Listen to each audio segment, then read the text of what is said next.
Hi, beautiful souls, and welcome to Elle's Temple. My name is Elle. I'm a goddess guide and tarot reader, and today I am so excited to be bringing you a reading which is all about messages of love from Goddess Isis. And this is a very, very special reading today because it's a collaboration with the amazing Lotus Tile Tarot, and Lotus is going to be doing messages of love from Goddess Kali, and I'm doing messages of love from Goddess Isis. So if you're not already familiar with Lotus Tile, feel free to check out her channel. I'll leave the link to her reading below. She is a fabulous reader if you're not already familiar with her, and she has the best giggles you will ever hear. They're just so, in fact, her laugh is just so infectious. You'll see. She's amazing, and she has an incredible gift, and she's super connected, and I guarantee that the Kali reading is going to be so, so beautiful. So definitely check that reading out as well. Okay, my love. So just to quickly introduce you a little bit, for those of you who are new to Goddess energy or Isis energy, just to quickly introduce her, and then I'll get into introducing the piles. So Goddess Isis for me is a beautiful, like, maternal, mothering, nurturing energy who can come into our lives at a time when we're really trying to find our own power, if you like, or trying to step into self-sovereignty, trying to find our purpose, trying to like connect with our own inner magic. Especially also if we're needing to transmute anything, any kind of trauma, any kind of darkness, and like sort of alchemize that, if you like, into power, because she's very much that goddess of, like this particular form of Isis says, magic, manifestation, self-mastery.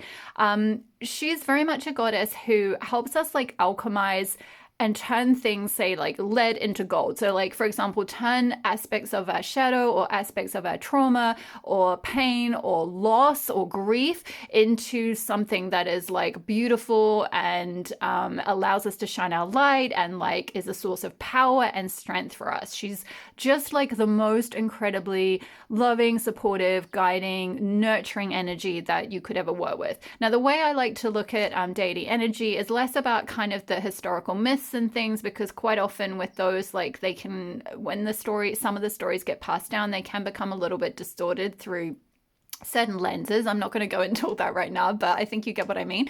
The point is that like it's an archetypal energy that's available to all of us, whether we're male or female. So it really doesn't matter how you identify. It's not about, you know, like the divine feminine is only accessible through like a woman or through the feminine. It's not related to gender. So I just want to make that clear so that this is a really inclusive space.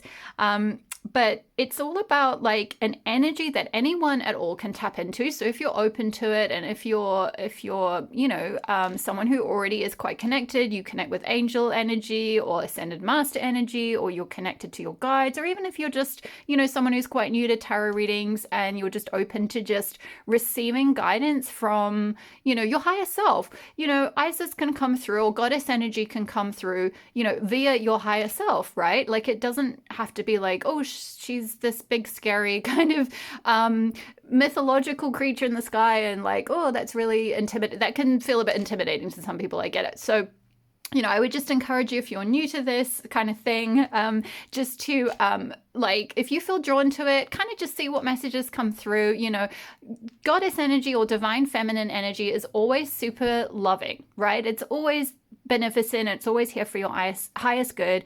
You know, it comes from it's really the feminine side, perhaps, of like the you know, a higher pure form of like any kind of angelic energy. So it's definitely here to support you and guide you and nurture you. And with Isis, she just represents a certain facet, if you like, of that overarching divine feminine energy. So the way I like to see it is that divine feminine energy has a like kaleidoscope, and so like within that whole kaleidoscopic kind of view of divine feminine, there's like all these different energies. So you've got like goddess Kali, who's like the Hindu goddess of like that kind of warrior strength and like lost, like sort of destroying ego and all this kind of thing. And certainly Lotus's video will probably tap into some other areas that Kali oversees, because all of them oversee so many different facets of our lives and our souls and so forth. so that's kind of one facet of the kaleidoscope, right? And then you have like Goddess Isis, who's from the Egyptian pantheon. And for me, Goddess Isis is she represents magic, she represents motherhood, she represents manifestation, she represents rebirth, she represents transmutation. In some of the myths, if you are familiar with Isis myths, she brings her dead husband Osiris back to life after he's murdered by his brother, and all his limbs are scattered around the world, and she goes and like pieces all those bits back together and brings them back to life, and then conceives her son, and the process of rebirth starts again. And so through that myth we can see that she is a goddess who helps us to integrate like all our disparate parts of ourselves, like any parts of ourselves that we've pushed into the shadows, that we've deemed unworthy of seeing the light, that we've thought are bad or shameful or anything like that. She's really one who like helps us to kind of retrieve all those lost parts, especially if you've been through any kind of trauma, my loves.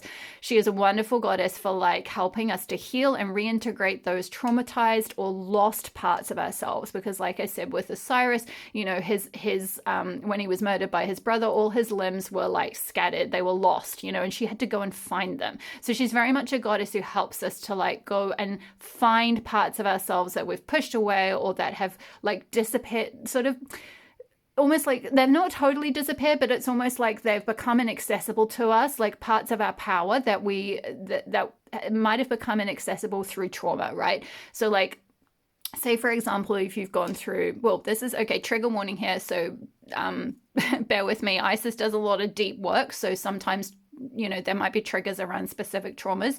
So if you don't want to listen to this part, feel free to just skip forward to your reading. But if you've gone through any kind of like, say for example, a sexual assault or something like that, something really deeply traumatic where in order to protect yourself through that process, your soul has split off. Part of your soul has split off from your body. It's like you've disassociated in order to protect yourself through that and get through it and survive. Or any kind of like domestic violence victim. And I'm so sorry, my loves, if any of you've been through this. Well, I really didn't know this was going to get this heavy this quickly, but it's coming through from Isis. And I just want to kind of introduce that these might be some of the themes that may come up. So, and she's here to not just excavate this stuff and leave you hanging with this kind of trauma, but to really transmit so much love and healing and power and strength and that ability to like reintegrate all those parts, my lovelies. So any part of you that might have been scattered, any part of you that might have just split off from you when you went through any kind of trauma, and I really hope you haven't been through anything like that, but for those of you that have, whether it's that extreme or even in a lesser form along that spectrum, anytime that you've been shamed or part of you has split off, she helps you reintegrate all those parts and rebirth yourself. So again, we've got another facet of Isis, as I mentioned, is rebirth. And also last but not least, another facet of Isis that she tends to oversee is sacred union and sacred relationships, and finding that person. She had this beautiful marriage with her partner Osiris, her sacred counterpart, and they had a very like respectful and very harmonious union. So she is another goddess who helps, if that is something you're looking for, if it is something you haven't been able to manifest in your life, she can help you to manifest a sacred union by first stepping into sacred union with yourself, my lovies, like stepping into union with your own soul first. You're then able to magnetize that in, right? So I hope that helped for those of you who are new to Isis or new to goddess energy, just give a bit of an overview about her, and maybe hopefully help you feel a little bit less intimidated if you're a bit like, what is this deity stuff? I don't really get it. And just, like I encourage you to come into it with an open mind and, just really receive the healing energies that are going to be present in this reading. Okay, my love. So without further ado, to introduce each of the piles, if you are drawn to this gorgeous, either the amethyst crystal here, we've got a sort of amethyst clear quartz cluster here, really beautiful crystal which I got in Canada, and this card, this Isis card. So in this particular form of Isis, she's presenting as a goddess of magic, manifestation, and self-mastery. So if you're drawn to this form of Isis, then you will be pile number 1. Okay, if you are drawn to the tiger's eye crystal, or this form of Isis, which is all about rebirth, you will be pile number 2. And the number on this card is 24. And sorry, I didn't mention the number on the first card is number 9. So if you are someone who feels pulled towards certain numbers, then by all means go with the numbers. And on this card, we've got, sorry, actually this crystal, we've got the lovely azurite. I hope you can see the little flecks of gold. I'm not sure with the camera if you can see that. There's little wee flecks of gold in this azurite here. There we go.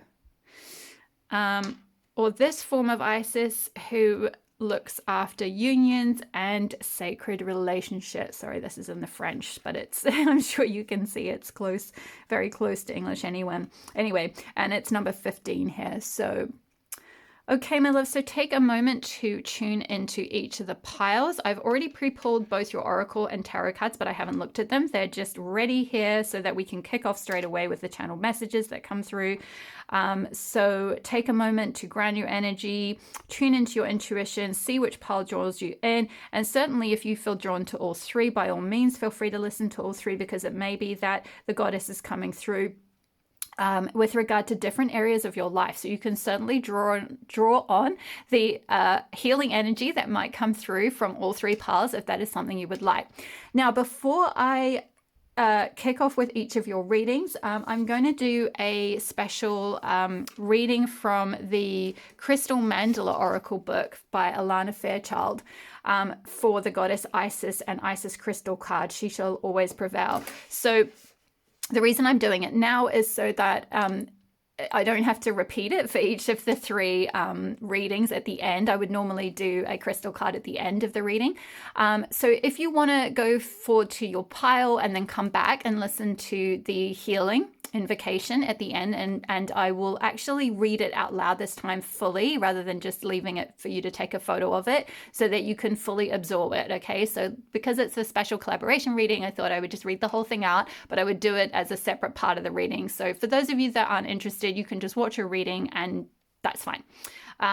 Okay, so let's get into the channeled message for not the channel message. Let's get into the invocation from the book. So, She Shall Always Prevail. We bring you the empowerment of She Shall Always Prevail. There is something magnificent in the human spirit when one chooses to believe in oneself. Life rallies to strengthen and encourage it. It is the expression of will to live, not from a place of fear of death, but of a brave, divinely defiant boldness that refuses to give up on what matters most. You have had your share of heartbreak and disappointment, and yet rather than bitterness in your heart, you choose love. You have your moments of doubt and despair, and yet deep in your heart, you choose to continue on. You have the spirit of Isis in you, and just like the universal mother expressing herself through Isis, you too shall prevail. Sometimes we just need to know that everything is going to be okay. No matter how impossible the odds may seem, if we know that it's going to work out somehow, we will keep going. We might not have any clue how it is going to work out, but if we trust the divine, it will be a matter of curiosity rather than uncertainty that we hold towards our future. Oh, I love that. In the ancient Egyptian mystery traditions of the goddess Isis, it is said she had to endure many trials. She faced heartbreak and devastating loss many times over. Her response to this was to continue evolving, using all of her power, strength, wisdom, and wit to conquer every obstacle. Her motivation was love, and although she could have given in to hate or despair, she did not. Those of you that have ever been asked to give up something or someone you truly loved in order to take your spiritual journey are being initiated into the mystery school of Isis. She will guide and empower you to become fearless. You won't be immune to pain, but nor will you be conquered by doubt. If anything or anyone tries to stop you from succeeding, you shall pick up the gauntlet and win. Nothing will defeat you. Isis teaches us that holding love in our hearts and refusing to allow bitterness or hatred to overcome us, or at least not for long, is the way to stay powerful and radiant on the path of life, even amongst some of the most difficult times. She is the spiritual embodiment of the saying, living well. Oh, I love this. She is the spiritual embodiment of the saying, living well is the best revenge. Oh, I love that. So for those of you that have gone through something really tough or a horrible breakup or something like that, you know, the best path to revenge is to live really well. I really love that. Isis loves herself and loves life. She never puts herself down or judges herself. She doesn't take the actions of others personally, not even those of whom actively seek to harm her. She believes in her ability to do what she needs to do and gets on with it. The spirit of Isis that speaks to you now through this oracle, which lives in you as your fighting spirit and sacred warrior, is urging you to never give up. She brings you guidance that you shall prevail, that love always wins. If you see darkness in the world and those that appear to be less deserving winning above others who have more virtue, do not become disheartened. The universe is love and karma is clever. Everything is working out according to a higher plan, and you don't have to control a thing for the perfect balance of divine mercy and divine judgment to be expressed. Isis isn't interested in revenge, and nor do you need to be. She needs all her energy to create the beautiful healing of reality to bring blessings to the world in which she lives. You can choose to do the same. Anything less is not worthy of your beautiful soul and wild spirit. Okay, so here's the healing process. So I'm going to read this slowly so that you can repeat it out loud or silently within to yourself after each line. Okay, so I call upon the crystal angel of the Isis crystal and Goddess Isis who love me unconditionally. Thank you for the divine healing empowerment of she shall always prevail.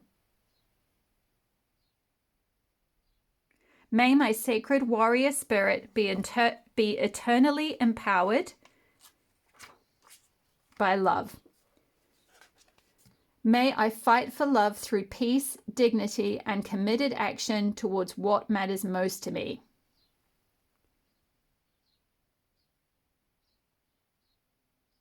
May love always prevail. Through my own free will, so be it. Okay, and then there's another integration of guidance, so I'll read this out as well. So I choose of my own free will through this and any lifetime and through all layers of my entire being to forgive and free myself from any memory or experience and associated belief system of giving up.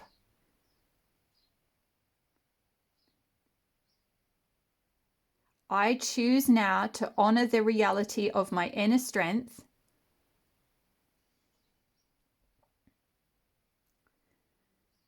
my will to love, and my love for life.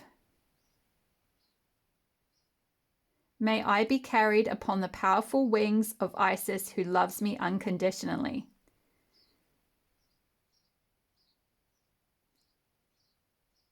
May all beings know the unassailable strength of love within their hearts. May the love in all beings prevail. May the unconditional love of Isis protect the hearts of all living beings. Through divine grace and unconditional love, so be it. And I'm just going to read the final bit. May divine love bring spiritual endurance and success. May all beings fulfill their divine destiny according to divine grace and in service to the divine feminine wisdom evolving through humanity at this time, so be it. And you can finish the healing process with this affirmation, said aloud 3 times.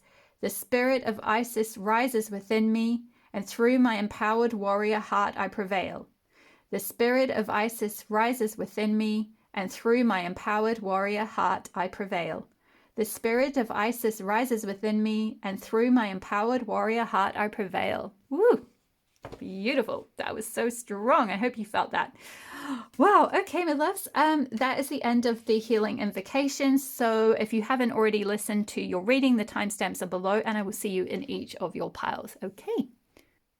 Hi there, pile number 1. Welcome to your reading. So if you chose the Goddess Isis Magic, Manifestation, and Self-Mastery card, then this is going to be your reading. So already right off the bat, pile number 1, I'm getting through that you guys are powerful manifestors. So if you don't resonate with that, then it might be something that you're stepping into or you're about to step into, but it's something you certainly have the potential for if it's not something you're doing already. You definitely have a magical power. You have a power to really harness that sort of like sense of mastering your own life and deciding your own destiny and going after what it is that you want and doing like manifestation processes to like magnetize those things into your reality. This is very much this form of Isis as a manifester, as someone who's really powerful, who's very like sovereign, who has a lot of like magical ability to like transmute reality, kind of I'm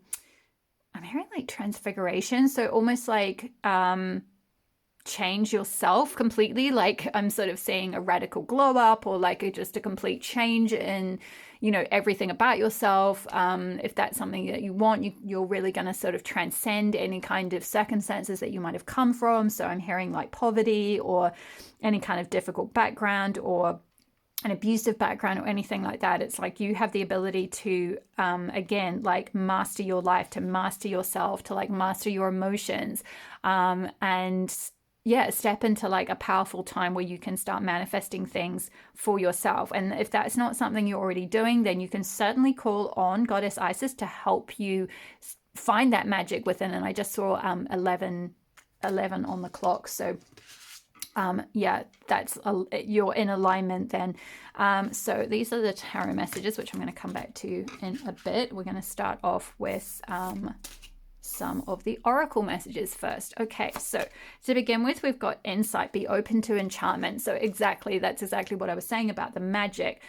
You have this ability to like really connect with the magical side, with like your intuitive side, with the magic of the universe, the enchantment of the universe. There's a lot of like purple energy here. So I see, and also you picked the amethyst crystal, which is connected with the third eye and the crown chakra. So you may already be very intuitive. You may in fact do something like tarot or something already. Or you just have a natural intuitive ability, a natural ability to connect with the other side and receive messages from the other side. Because with the raven here, this is all about, ravens are messages from spirit. So it's kind of like you have an ability to like embody those messages or hear those messages and transmit them, or like take action on them, to have that insight of like being able to connect with like the magical side of the world. The sort of like, I'm seeing someone who's very connected with like synchronicities and like being able to like kind of yeah, I'm seeing someone do like a lot of manifesting kind of rituals, or like moon magic rituals, or like kind of quite like almost witchy things, but not necessarily like spell work or anything that full on. It could be, you know, if that's what you're into, then like definitely with enchantment, and certainly Goddess Isis is a goddess of magic. So, you know, she believes, you know, our words are power. You know, our words have the power to act like spells. So be careful what you're like affirming, because I feel like for you, pile 1, you like your words have the power to affirm in what you want to see in your life. Yeah, let's see what else we've got for you. So we have got positivity, marigold. Yeah, beautiful. So I definitely think you are someone who is naturally quite positive and optimistic. With all this orange and yellow here, this could be you have a very strong sacral chakra. So that connects in with, you know, your creativity, your sensuality, your sexuality. You might be a fire sign. You might just have a strong connection with, you know, that kind of energy, or that like ability to, yeah, kind of create what you want, but which is also connected with manifestation as well. But yeah, you may be very, very creative and very, yeah, connected with that sort of, like you have a sort of creative spark is what I'm getting. Like your sacral chakra is already quite activated. So it's like you have a sort of spark for life. You have a zest for life. That's what I wanted to get, the zest. You have a real zest for life with that kind of orange there. So you're already quite a positive person. So even if you haven't fully stepped into this like power manifestor state, you have the potential to do that through your like positive attitude and through just being a positive person. And like with that sun there, I'm seeing you are like someone who is kind of like a sun for other people. You like shine your light and you're like a little beam of light for other people. Oh, that's such sweet energy. I love that. Okay, what else have we got here? We've got potential. Beautiful. I'm getting kind of a similar vibe with this sort of night cosmic sky and the mountain, and it's all very purple or sort of indigo-y colors, similar to this card, like the colors, which again links with the third eye. And again, you had the amethyst, so it's kind of more confirmation of you've got a lot of potential in the area of connecting with the sort of universe, the cosmos, the magical side of the universe, the messages from the other side. Maybe some of you are into astrology, or getting your chart read could be really powerful or beneficial for you, or learning about astrology a little bit more. I'm just seeing with all the stars here, it could be like useful to know the positions of planets and stars in relation to your chart, or even for others. That could be something you have the potential to do for others. But I think just overall, it's kind of just confirming you have a lot of potential within you, and not only within you, and you are able to coax that potential out of yourself, but you're also able to like coax that potential out of other people as well, and like really really see the potential in others. Maybe this is something that wasn't particularly nurtured in you as a child, perhaps. I'm just picking up for some of you, you might not have had your potential truly noticed or truly nurtured or coaxed or encouraged so much. So that's now something that you kind of want to be able to do for others. You want to be that force of positivity for others. You want to give that insight, those messages from the other side to other people. You have great potential in this. So if this is something, my loves, that you've been thinking about for a while, maybe you've been interested in any form of divination or like tarot, or connecting with the other side in some way, being a medium, being like, I'm also picking up with the dream catcher here, being someone who analyzes dreams, or like is like a dream analyst. So maybe going into analysis, learning about, sort of dream symbolism, or like Jungian archetypes or something like that. If that's something you've been interested in dabbling in, or you keep learning about it, you're kind of like, maybe you already have some of the job or some of the career, but in your spare time, you're just like delving into this, getting as much insight as you can into this kind of stuff. And this card is kind of confirming, hey, you have a lot of potential in this area. Like you could really manifest that for yourself if that's something that you want to step into even more. And you could be a huge force of positivity for people. So what else have we got here? Tantric. Woo! Yeah. So again, this comes back to what I was saying with I'm going to put this in the middle under the positivity, because I feel like this is connecting with what I was saying about the marigold and the sacral chakra, which is connected with our sensuality, our sexuality, our fire, our creative power, our zest for life. It's that kind of spark. It's that like chemistry spark that we can have with other people, that kind of that we can have, that magnetic sensation that we get. And I feel like you guys, when I tune into your energy pile one, you have that in spades. Like you already have really strong sacral power, and it might not be something you think of yourself as having, but it's something that maybe other people see in you, or something that definitely has a lot of potential to be like coaxed out of you, or like used a little bit more. Like you could really develop this creative side of you a little bit more. I'm seeing with the number 40 here that this might be something that like doesn't awaken in you until you're like maybe in your 40s. Like you don't fully it's not to say you can't do it until then. Like for sure, if you're like listening to this and you're in your 20s or your 30s, this might be something you're already learning to tap into, and you already have the potential to start really using this. But it's kind of not until you're maybe 40. This is just for a few of you, so just take it as it resonates. But maybe when you're 40 or in your 40s, this part of you, this like sort of almost tantric part of you, is just gonna like blossom. Woo! Part one. My goodness, you are some powerful. You've got like powerful kind of eroticism energy, I'm hearing, which is just like pure creative power, right? Like it's just pure life force power. Like some of you might be working with Kundalini energy. You might be doing, say, Kundalini yoga or Kundalini meditation, or like you might be doing tantric practices, or you might be into like something related to like goddess stuff related to Tantra and sacred sensuality, sacred sexuality, exploring your body, healing from any kind of, okay, trigger warning.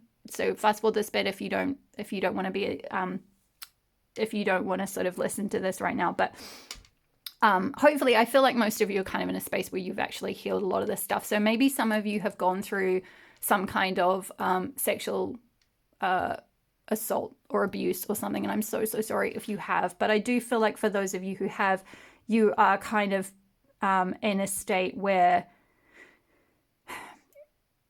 really you're past the point of being like, say, angry about it, for example, and you're past the point of it being something that like you're trapped in any kind of negative patterns because of what happened.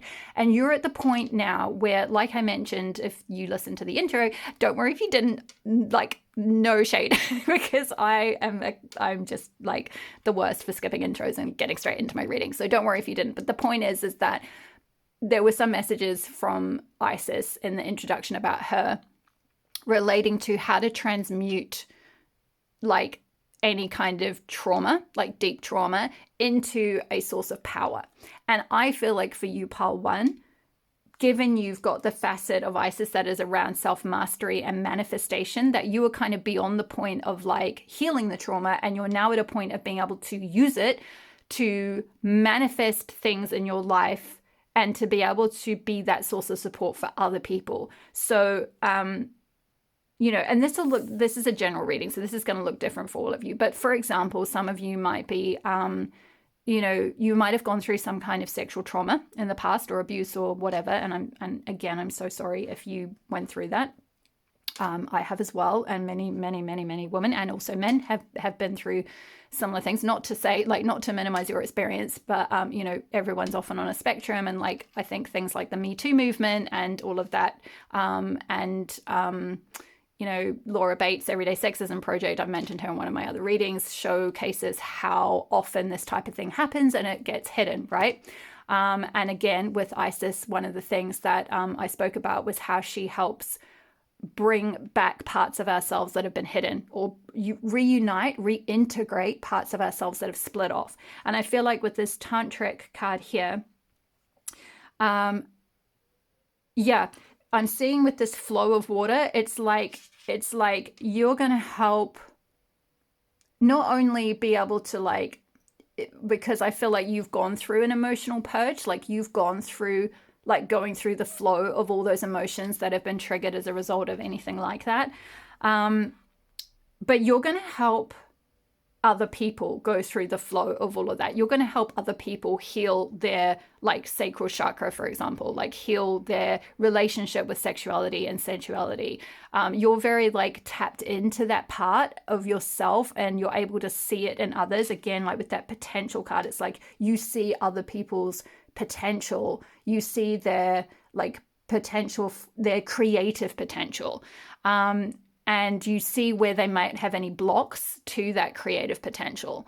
And it's like with that little boat there, I'm just seeing like you are able to help them, like, sail to calmer waters. Like, I'm getting, for those of you that are familiar with tarot, Six of Swords vibes, which is normally got like someone in a boat, there's some swords behind them on the shore, and then there's someone like sailing them to calmer waters ahead. So it's kind of like the idea is that if you've been through tough, turbulent times, or like trauma, or like a breakup, or something really painful, like you're leaving that pain behind and you're surrendering, stepping into the boat with kind of this spirit guide there, and being guided to this safer place, or being guided to this better place.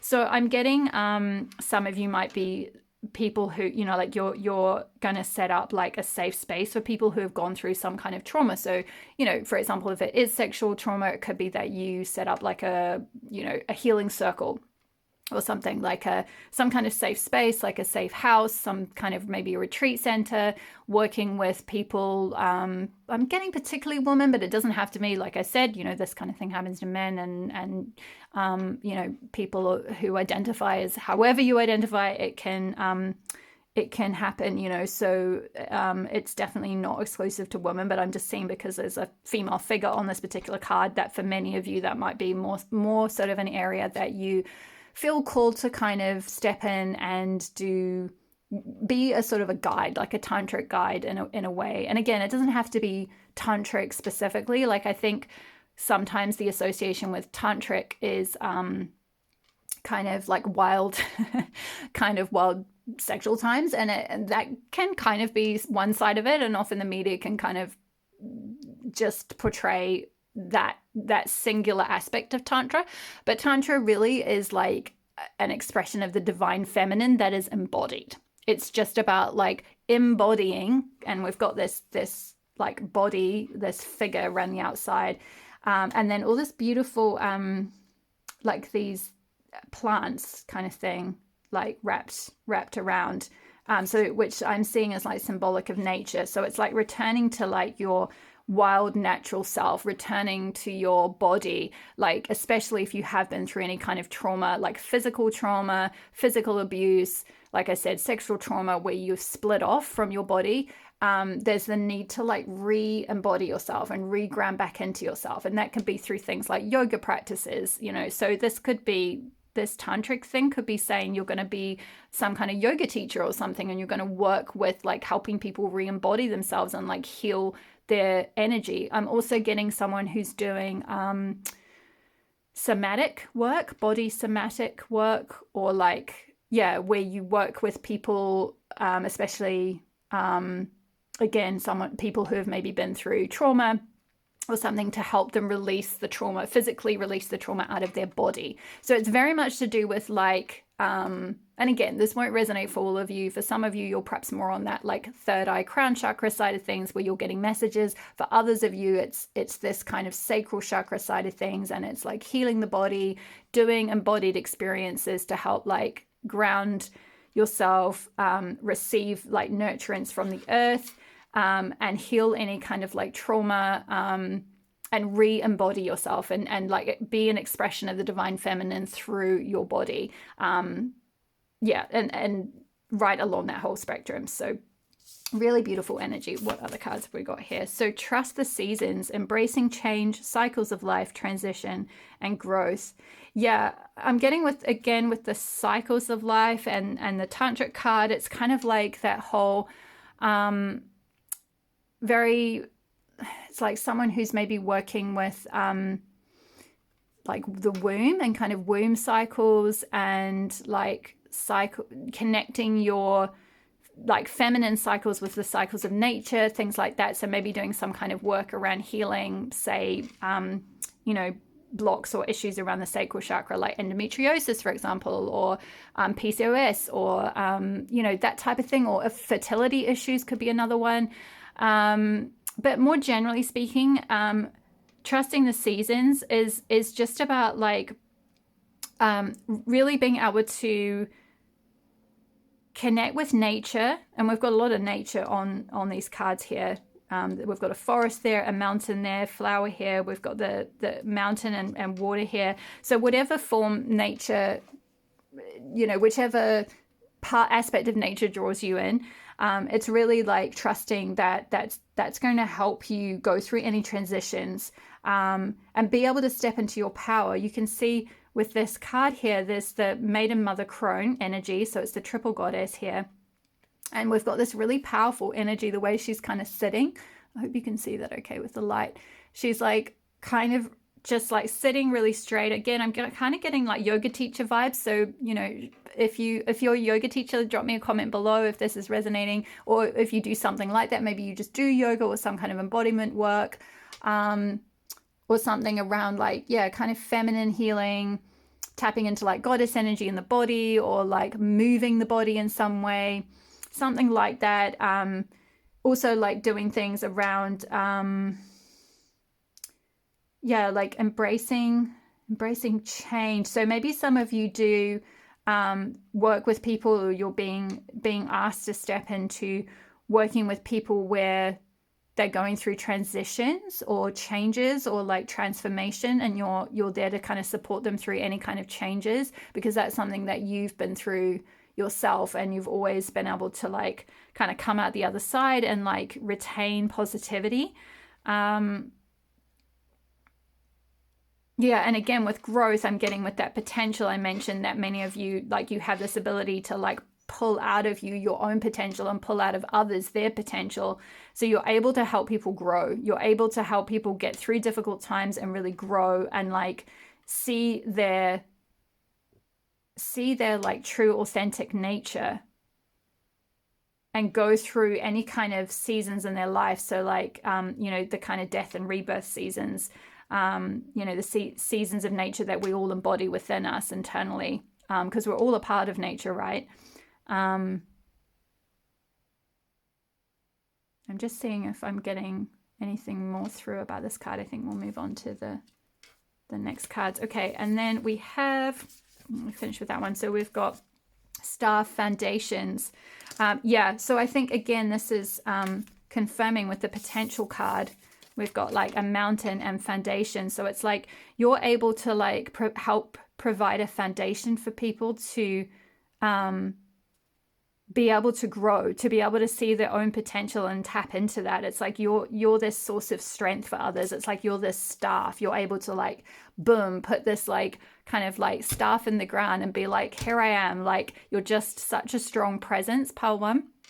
And again, this might not be something that you feel you have right now, and that's okay. Everyone's going to be along that spectrum somewhere, and it might be that you're just starting out, you're kind of already exploring it and stepping into a little bit, or you're kind of in a position where you're like, yeah, that's what I'm doing. Like I have a center where I help support people who are going through abuse, and I'm like that source of you know, support for them, and that's that foundation for them to help heal and grow, you know, or that's something that you've had a vision that you want to do. You've had some insight that you want to do that. It's something that you know you have the potential to do. Maybe you don't quite know how, but it's definitely something that, like, if that's something you felt, Spirit is kind of coming through to say, like, yep, that is that is something you absolutely have the potential to do for others. Yes, and to finish off, we've got Surface. Sorry, to finish off your Oracle, I've got some tarot cards for you in a minute, so stick around if you want to listen to those messages as well. The tarot cards are going to be about the next steps for you. So yeah, with Surface here, I'm getting, like, again, what I was saying about potential, where like you're able to tap into people's potential and draw out their best self. It's like there's this sort of gray person here who's like kind of died, or like it's kind of very black and white energy, like they're just yeah, they're kind of like being submerged in water. It's like things that are hidden, things that are underneath, and you have that ability to like bring this, like, a live person. Hopefully you can see the kind of contrast in the energies. This beautiful bright like red-headed person. Again, we've got the orange here, and we've got the orange marigold flower and the orange tantric card. So again, that sacral energy, that creative potential. So another thing I'm getting through is that some of you might be people who work with creatives, like you do something that helps creative people to bring their creative work out into the world. So you could be, you know, you create like writers' retreats, or you sort of like are a coach, like for creative people or something along those lines. But generally speaking, again, this is a general reading, so like it'll be a little bit different for all of you. You'll all be sort of expressing that energy in a different way. But the point is, the underlying energy is that you're able to bring people's true potential, their true creative potential, especially their true zest, their like creative fire, that spark. It's like you're able to re-spark them and bring them back to life, like bring their strengths up to the surface, like bring their true self up to the surface. So whew, you're a powerful energy there, pile number one, if that's something you yeah, feel called to do, or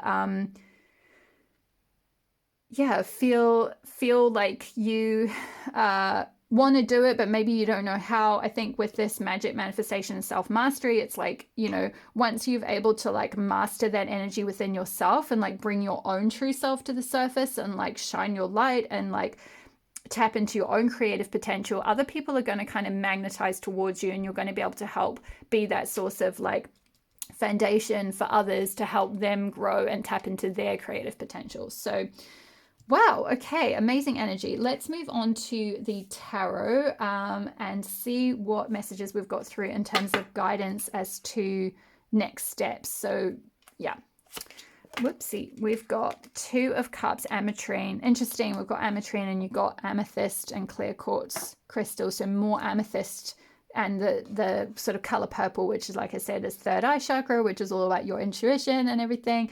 And we've got these 2 people here kind of hugging each other, and it's like a really loving energy.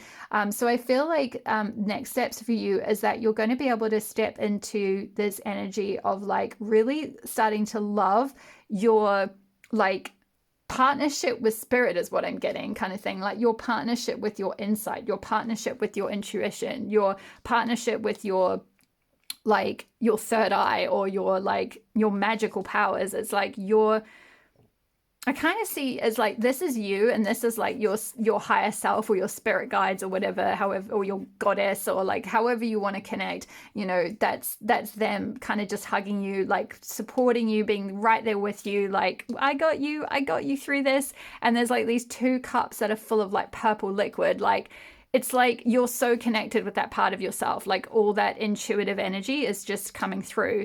And also again, there's like orange here as well. This person's wearing like an orangey dress, so again with the orange with the sacral chakra. So those 2 chakras are really strong in you, or something that if you don't feel that's the case, it might be worth doing some chakra strengthening. And you can do that through many number of ways. Listening to music, there's so many videos on YouTube where you can just listen to chakra music, doing meditations, meditating or wearing the color, doing like eating foods that are that color is another one. So like purple foods like grapes and things like that for purple, and orange foods like oranges and you know, mandarins and clementines and things like that, citrus fruits especially.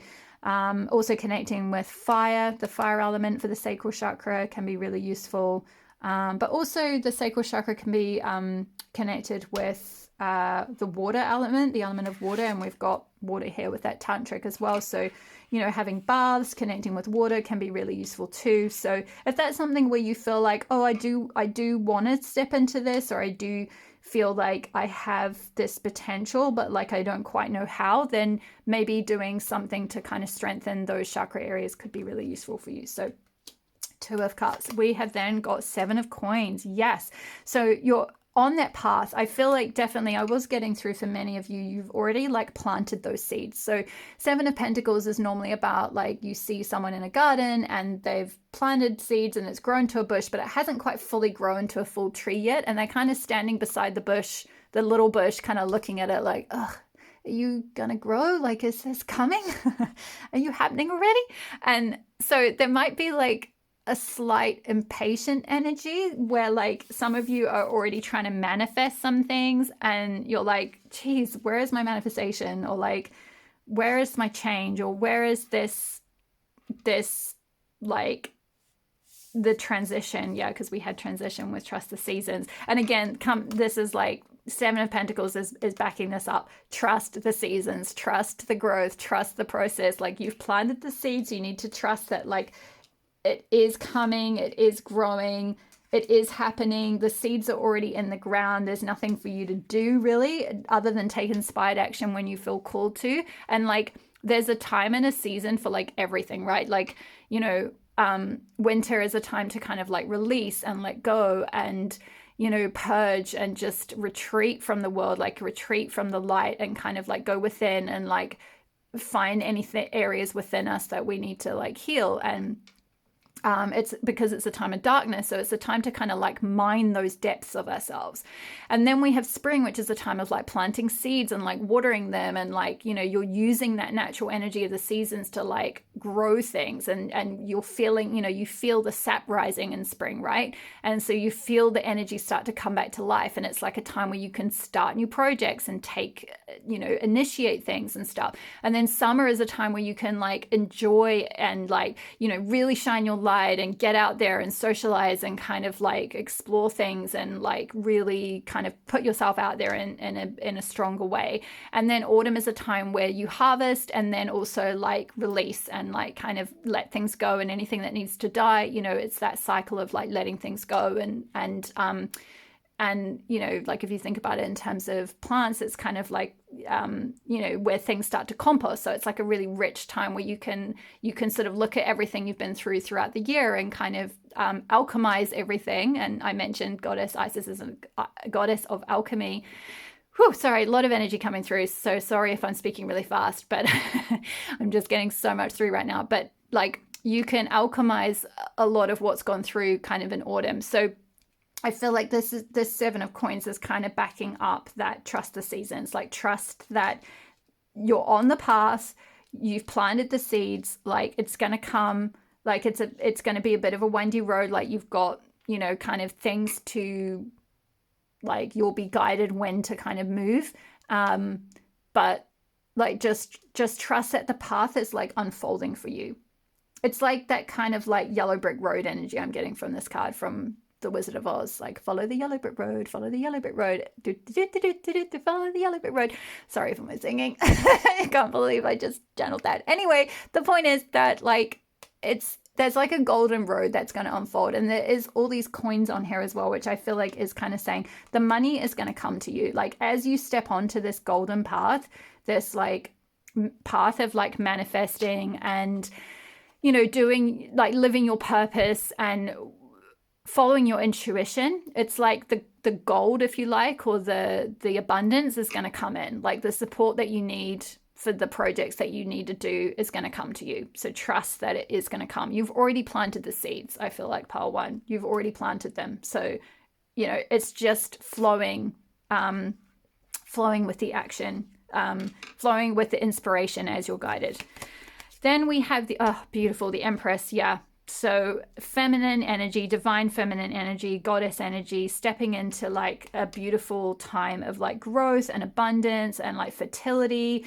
And like the Empress to me is really connected with that like sacral chakra energy. It's very fertile energy. It's very like tantric energy. It's very like embodied and like, you know, connected with that creative power, that creative potential, that creative fertility, that ability to like fertilize your dreams and see them grow, right? So that's just kind of basically further confirming the tantric card. So I love how the tarot is just completely backing up everything that has come through. And then we have the Six of Coins. So yeah, this is like getting to a point where you are going to be so abundant, you have more than enough to give to others, which again, I feel like comes back to what I was saying about the potential and the foundations of where eventually you're going to get to a point where you can supply that foundation for other people, right? You can be that person who helps spark that potential in someone else and pull it. Well, not so much spark the potential, but that's kind of for them to do, but like helps them see their potential, right? Helps them see it and like helps draw it to light, like we had with this surface card. You help them bring their potential to the surface, you know, and like I said, that might happen through many different kinds of means because all of you will do different things. So just take it as it resonates. But you have a very giving nature. I'm seeing with the animals here, some of you might be people who work with animals or do some kind of like animal sanctuary or animal retreat center or something like that. That won't be for all of you, obviously, but something where you're like being in a position to be able to give time, resources, energy, encouragement, support, upliftment to other people is very much something you're going to be able to do in your future. And last but not least, oh my goodness, what a gorgeous card to finish with, the Wheel of Fortune. So absolutely, this is going to be something that like as you step onto this path more and more fully and live your like dharma is what I'm hearing, like your destiny or your like divine soul spark, I guess, in the world, like the Wheel of Fortune is going to turn for you. So maybe, my loves, if you've been through any kind of having difficulties with manifesting anything, like if you kind of feel like you have been trying to manifest something or trying to do manifestation practices and they haven't really like led to much fruition yet, like with that Seven of Coins, that Seven of Pentacles card, it's kind of like where is my money? Where are my coins? Where's my support? Where's the financial abundance from the universe or the like support I need to do this kind of stuff? Like I know I'm getting the intuition through about certain things, but like, you know, and I feel like I've planted seeds, but like I'm not seeing it show up yet. And with this card, it's saying like it is absolutely coming. Like with the Wheel of Fortune, I kind of see this as like there are things that need to turn that are kind of outside of your control. Like there is like force of nature, like a kind of like, you know, you're creating your life through a cosmic partnership. Like it's a partnership between your own intentions and energy and everything, and you're co-creating with like the divine. So part of it is what you do, and like, you know, the effort you put in and the work you put in and the action you take and the beliefs you have and the intentions you have. And the other part of it is like spirit kind of matching that, if you like, and like creating amazing synchronicities and things behind the scenes to help those intentions become manifest. And so with the Wheel of Fortune here, this is kind of saying like, don't worry, spirit got your back. Like that stuff is in motion. Like it's being, the Wheel of Fortune is being turned. The stuff that needs to be sorted out behind the scenes is being sorted out. It's being like woven and spun so that like this path and this abundance and these manifestations that you want can come about. Because you have like really pure intentions is what I'm getting, part number one. And you have really like, yeah, like noble intentions. You have a lot of potential, and you have the potential to help a lot of people and to help them see their potential. So like, don't worry, the universe is going to match, or the, you know, your guides, or, you know, however you want to see it, is going to match that energy like 100%, and everything is going to turn for you. I'm also getting with this, there's a lot of green energy, so heart chakra energy. So this is going to be something that like the Wheel of Fortune is going to turn in such a way that you like love your life. Like you are just like, oh my gosh, I can't believe this is my life. Like I'm hearing like total dream life. Like you're just like, what? Like, what? This is like, I love this. Like I'm seeing, this is so cute. I'm seeing someone's like inner child, like jumping up and down for joy, like almost every day, being like, I can't believe I get to do this. I can't believe I get to do this. This is the best. I'm seeing like, I'm getting these little flash visions of like different people in different scenarios. Like some of you working in like a shamanic lodge. I'm seeing someone doing like coaching and teaching and like doing public speaking. I'm seeing some of you doing like healing work with people. And in every situation, I'm just seeing like your little inner child inside, like jumping up and down for joy. Like, I love this, I love this, I love this, I love this, I love this. I could do this all day long. That's the kind of feeling. And it's like, that is going to come to you. And that's why we've got that 6 of coins as well. Is like, you just have this like endless energy to be able to give to people. Because it's like it comes not from you, but through you almost. And it's just so much fun kind of bathing in that energy that like it just gives you back so much more as well. It's like you give so much to others, but like in doing that, it gives so much back to you. And so the universe wants to like reward you with that fortune. It's like, you are going to be fortunate. You are going to have a lot of fortune. And that is going to be different for everyone. However you want to, like whatever type of fortune you want to manifest. For some people, that's like very monetary. For other people, that's more like an abundance of well-being and happiness and stability and yeah, but it's just like, you're going to be very, very happy is the point. And very fulfilled, and receive a lot of abundance in whichever form you would like. So yeah, so that is all I have for the tarot cards, and I'm going to finish off with a daily ritual card. And you got presence, card number 30. I'm at peace in the present moment. Yeah, what was I saying about like 7 of coins and trusting the seasons, being at peace? I'm seeing like, yeah, some of you like, I'm hearing like just need to chill out about your manifestations. Like it's going to come. It's been planted. You planted the seeds. It's coming. It's on its way. Like just trust, like staying in the now, staying in the present moment, being at peace in the present moment, even though you've got things you want to manifest. Like even though you know you want to do great stuff in the future, and there's bigger things that you've planted seeds for, it's like you're still at peace.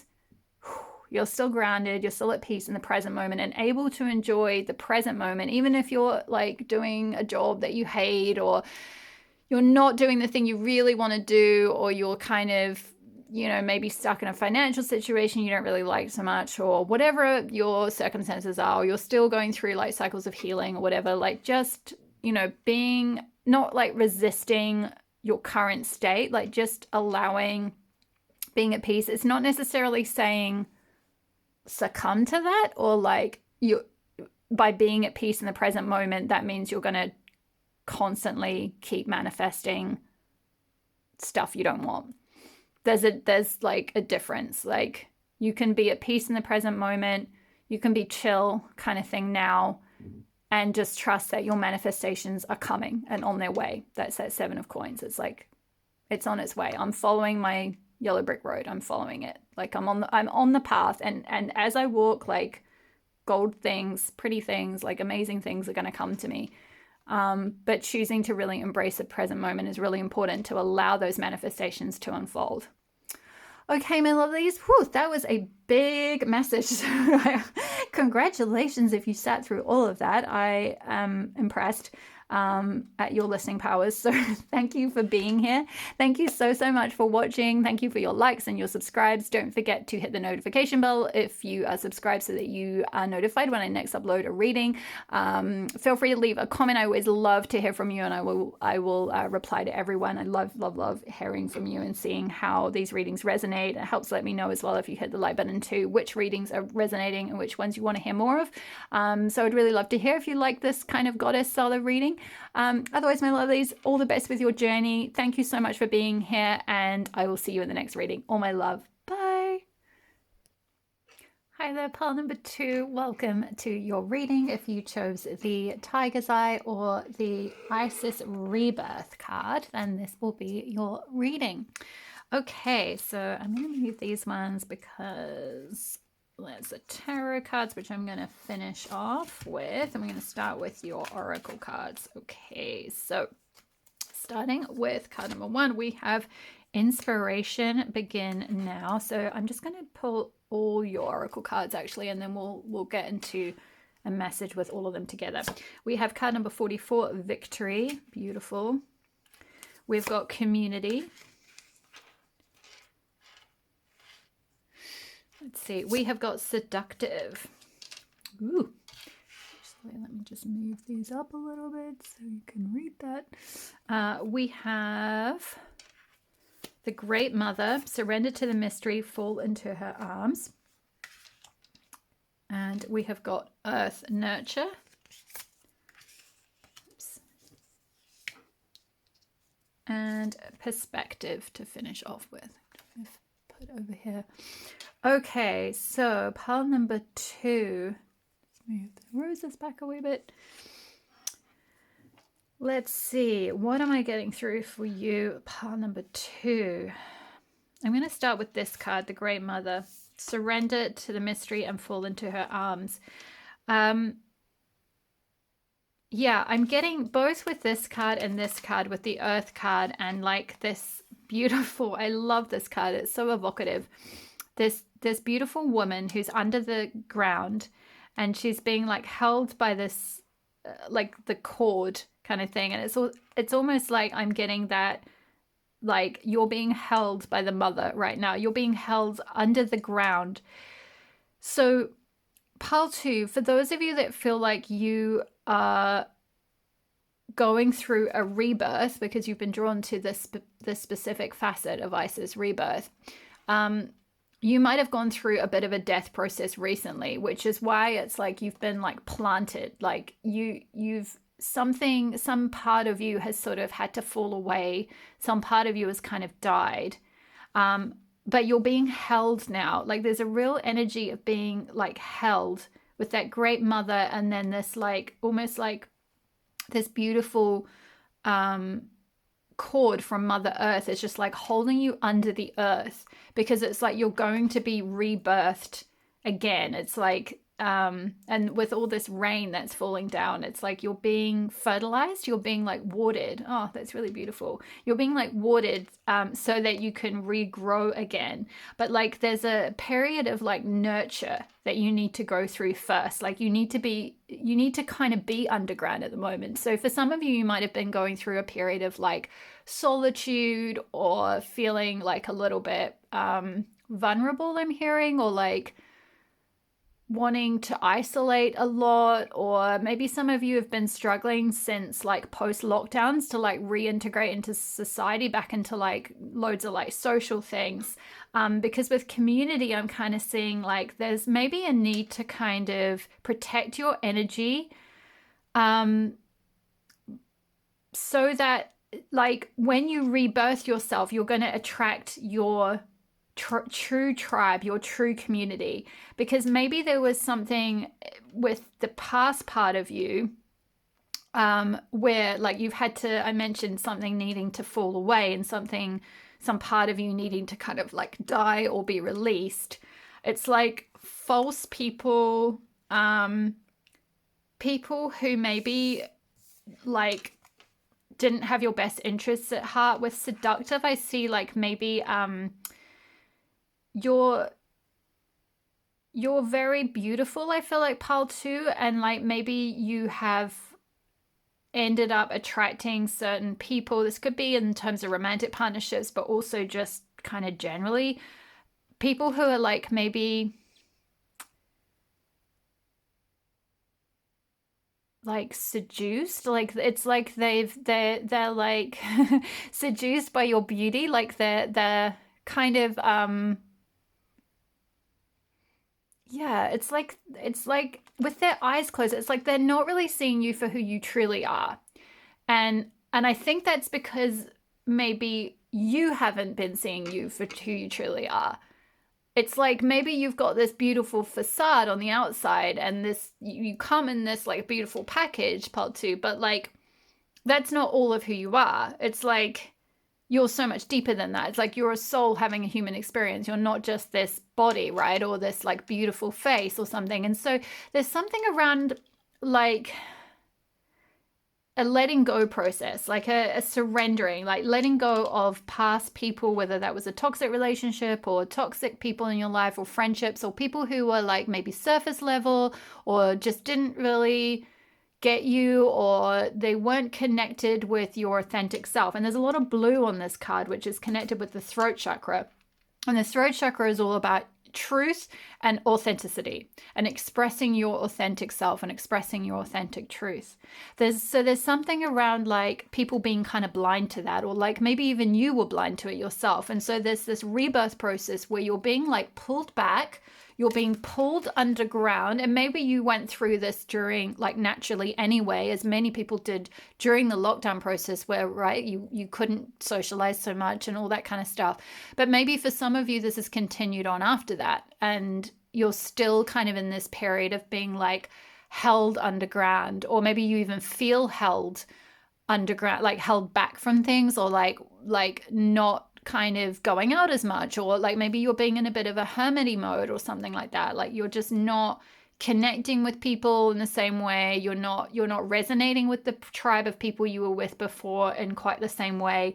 And it's because there's this like, it's like you're going through a rebirth. You're going through a like needing to kind of die, and like, and I don't mean literal death. I mean like let a part of you die. And I'm just hearing like, I feel like for some of you, if you're drawn to, and I would encourage you to watch Lotus Tarot's Kali reading, because I feel like in particular for you, Paul, too, there's going to be, I'm just picking up her energy, and I'm hearing her say something about this. So maybe there's going to be an interesting crossover where one of the readings for Kali, because Kali is also about that ego death, right?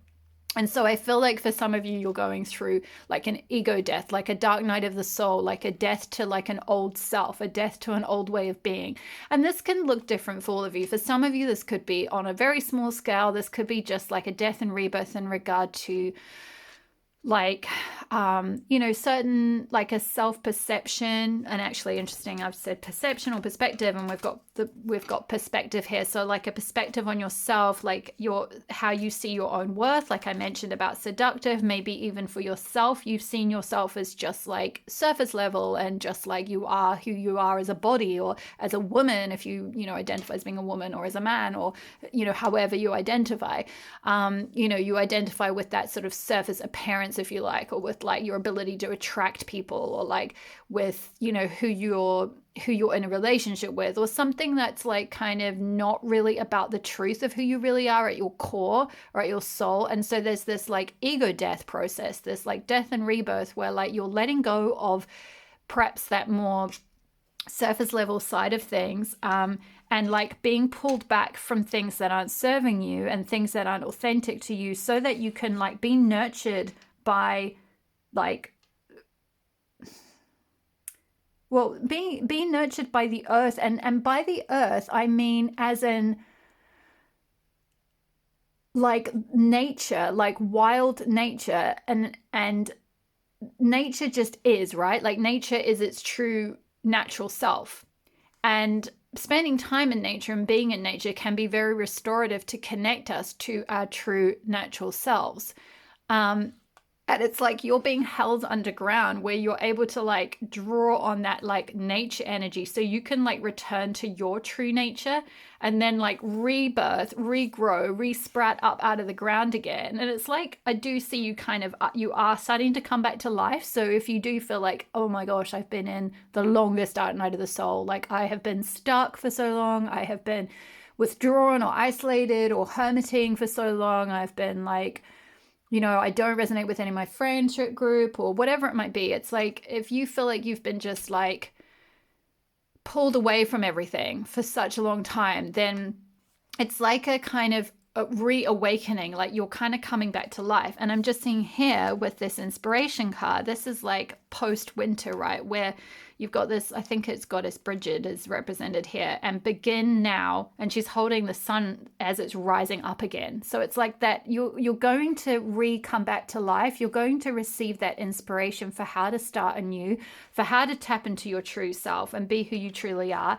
And you are going to find victory with that. And in doing so as well, you'll find your true community. You'll find your true tribe of people who are like you. They've gone through this death and rebirth. And interesting, we got rebirth and we've got butterflies, and butterflies are the symbol of rebirth. Literally, like you couldn't ask for a better symbol. There's many symbols of rebirth, but butterflies especially are a really potent symbol of transformation and rebirth, because they, you know, they go from a caterpillar form to a butterfly. And it's like you were perhaps in that caterpillar form, where you were kind of maybe doing something in life that was like, you know, kind of going along a certain path, and like you thought you had to do everything the way you had been sort of conditioned, or like things that have been modeled to you. So maybe you're following along, like say your mother's footsteps or father's footsteps, or like whatever society's told you or something. And like it's kind of like been keeping you small, or keeping you like, yeah, keeping you on the ground kind of thing. It's like not expanding you. It's not really allowing you to like expand your wings and really grow and like flourish in your life. And with this butterfly here in the community card, it's like you absolutely are meant to like be with these other butterflies. It's like by you going through this death and rebirth and like re-emerging from under the ground and like coming back to life, you're going to attract other butterflies. Like you're just going to find your tribe. It's like your vibe attracts your tribe, right? Like it's a kind of cheesy saying, but it does. In terms of your vibration that you're going to be in when you're being your true self, and you've gone through this whole surrender process and come out the other side and turned into this magnificent butterfly that you are, you're just going to attract all these other butterflies, and you're going to be able to like kind of spread your wings and like expand yourself and like just go so much further and like really like really take off, really like have so much more freedom is what I'm getting. Like you can just see all these butterflies are kind of like flying around, and they're like, there's this beautiful rainbow. So rainbows make me think of like chakra healing. So maybe doing some chakra healing could be really useful for you. What else am I getting with rainbow? Oh, and also rainbows also make me think of like, you know, after the rain comes the rainbow. So like after a period of grief or like difficulty or pain or setback, eventually comes the rainbow. Like you've got to have the rain to have the rainbow. So I do feel like for many of you, in case you didn't listen to the introduction, I spoke about Isis being a goddess who helps with like transmuting pain and difficult experiences and loss. So I would really encourage you, Pal, to in particular to go back after this reading and listen to the healing invocation that comes right after the introduction, because that will be quite powerful for you, I feel, because I do sense that maybe some of you are going through a bit of a like dark night of the soul, or you've just been through one, or you've gone through some kind of loss, some kind of quite intense, like whether it's like in your life, like grieving the loss of an actual person. And I'm so sorry if you have gone through that kind of loss, or just grieving the loss of like, as you've surrendered to your spiritual path or like your awakening process, and being pulled sort of back by spirit, if you like, or pulled down into like Mother Earth to like rebirth. It's like you've lost quite a lot in that process. Like you maybe have lost a lot of things that you knew to be true, a lot of like either friends or like a partnership even, or a job or a way of being or a way of looking at the world, a perspective on the world. You can see this goddess here as like looking at this world with a different perspective, but it's like, also she's got this beautiful wings coming out of her now, and like this is going to be you again with the butterfly and the rebirth. It's like you're going to be looking at the world, at yourself, at everything and everyone with a whole new fresh perspective after this rebirth. Like it's literally going to be a new beginning, like we said, with that like dawn of the sun coming up, inspiration begin now. It's like you're going to receive all this inspiration for like what you're meant to grow and cultivate in your life, and you are going to find victory with that. With 44 as well, this is like, to me, the 44, or numerologically speaking, 44 is the number of like foundations, because the number 4, like it always makes me think of 4 of Wands, and that's all about like setting stable foundations. So like Goddess Isis is very much coming through to like say, like, if you have gone through a sort of tower moment in your life where things have been stripped away or pulled back, and you've had to kind of really surrender and trust the process, right, of like what you've lost and let go of things and rebirth. It's like you've had to let go of those false things that were built on a false foundation. That's what I meant with that seductive thing of like there were false things in your life where things were either like you were seduced by things that were false, or like other people were seduced to you through like just not really seeing who you really were and like only seeing like a surface level part of you. It's like they couldn't really meet you fully. They couldn't really see you for who you really were. And it's like those false people or those false things, or maybe it was a false job, like some kind of loss of a job or a career path, or like I said, it may have even been the death of a person. But there was some kind of loss, some kind of pullback, some kind of like letting go of things that really were like, it's like the Tower card in tarot, right? Like they were built on a false foundation. They were built on a foundation of something that wasn't stable. It wasn't strong. It wasn't really who you really were. So like those things had to come down. They had to get stripped away so that you could like go through this surrendering process, feel like, you know, go through this nurturing process by connecting with like your inner self and with like nature, and then be rebirthed and be able to create a new stable foundation, a much more stable, true foundation of who you really are, so that you can reach this victory in your life, and this with that crown there, with this self-sovereignty. And also with the red nasturtium here, that red is the color of the root chakra. And the root chakra is literally all about like home, tribe, family, stability, security, all that kind of thing. So it's like there had to be a big death and rebirth to like, yeah, let go of false foundations and start from the ground up, start from the earth up, start from your true self, like living from your true authentic nature, sort of outward, and like rebuilding from the roots up kind of thing, from your root chakra up. And again, I'm getting, by speaking about the root chakra, and I spoke about chakras with the rainbow, chakra healing might be really useful for you, pal, too. So like you can do that in all different ways. Wearing the color red, eating red foods, eating root vegetables is very good for grounding and connecting with the root chakra. Earthing in nature, so walking barefoot on the earth, or sitting barefoot on the earth for like at least 20 minutes so that you connect to the like negative ions in the earth, and that helps like draw out any like negative energy, and helps you reconnect with the like healing force field of the earth, which I think will be very, very nurturing for you, because we've just got a lot of like, there's a lot of earth energy with the red chakra, with that forest, with this earth card in particular, with the forest here as well. So forest could be very healing for you, but there's a need to kind of like ground and connect in with your true nature and like rebuild yourself from like the ground up, rebirth yourself from like, sort of like heal your root chakra and rebuild from your root chakra up kind of thing. Yeah, I feel like that's all the messages I've got for the oracle part of your reading. Let's move into the tarot part. Whoopsie. Is that everything? They're just drawing my attention again to this card, the Great Mother. Surrender to the mystery and fall into her arms. So if you are feeling like you don't know where this whole journey is going, or like, you know, what's going to happen to me, or like how am I going to be able to do this, or like whatever, then there's by surrendering, that's going to be really useful to help you feel trusting of the universe again, because again, that's often a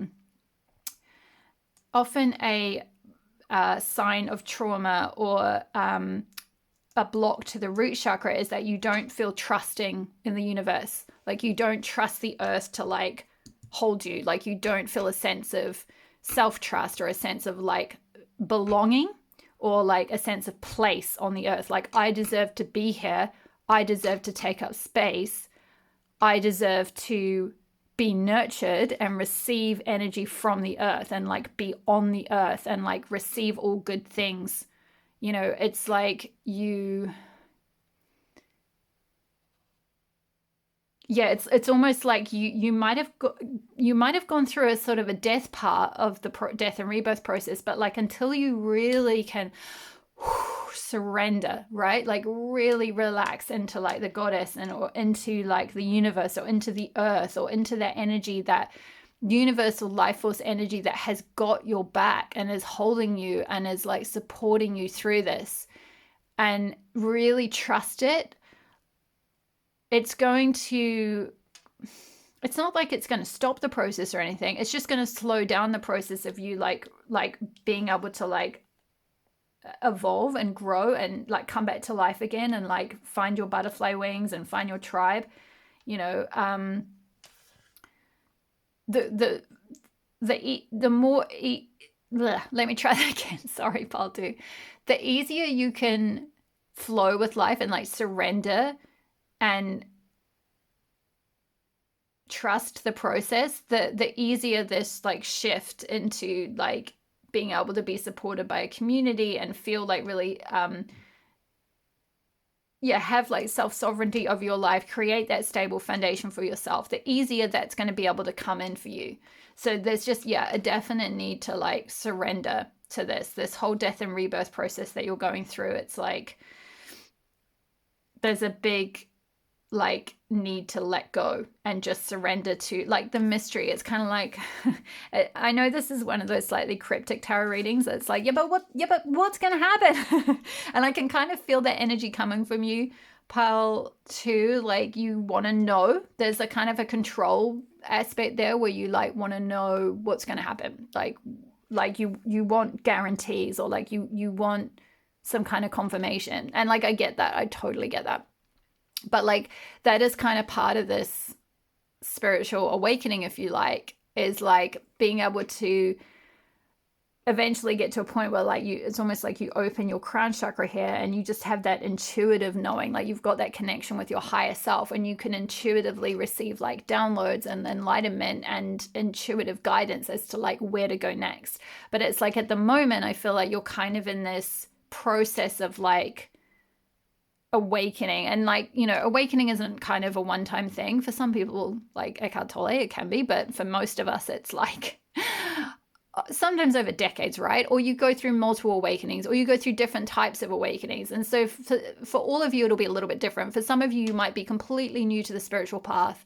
And this is like your first awakening, like your first going through a death and rebirth process, your first like time where you're starting to awaken to the fact that there's like a whole other world out there. Like there's you know, angels and goddesses and like, you know, guidance coming from the other side, and like that you can receive divine guidance or you can receive intuitive assistance from somewhere. It's not just you floating about in the world, like bopping about like just a random creature on the earth.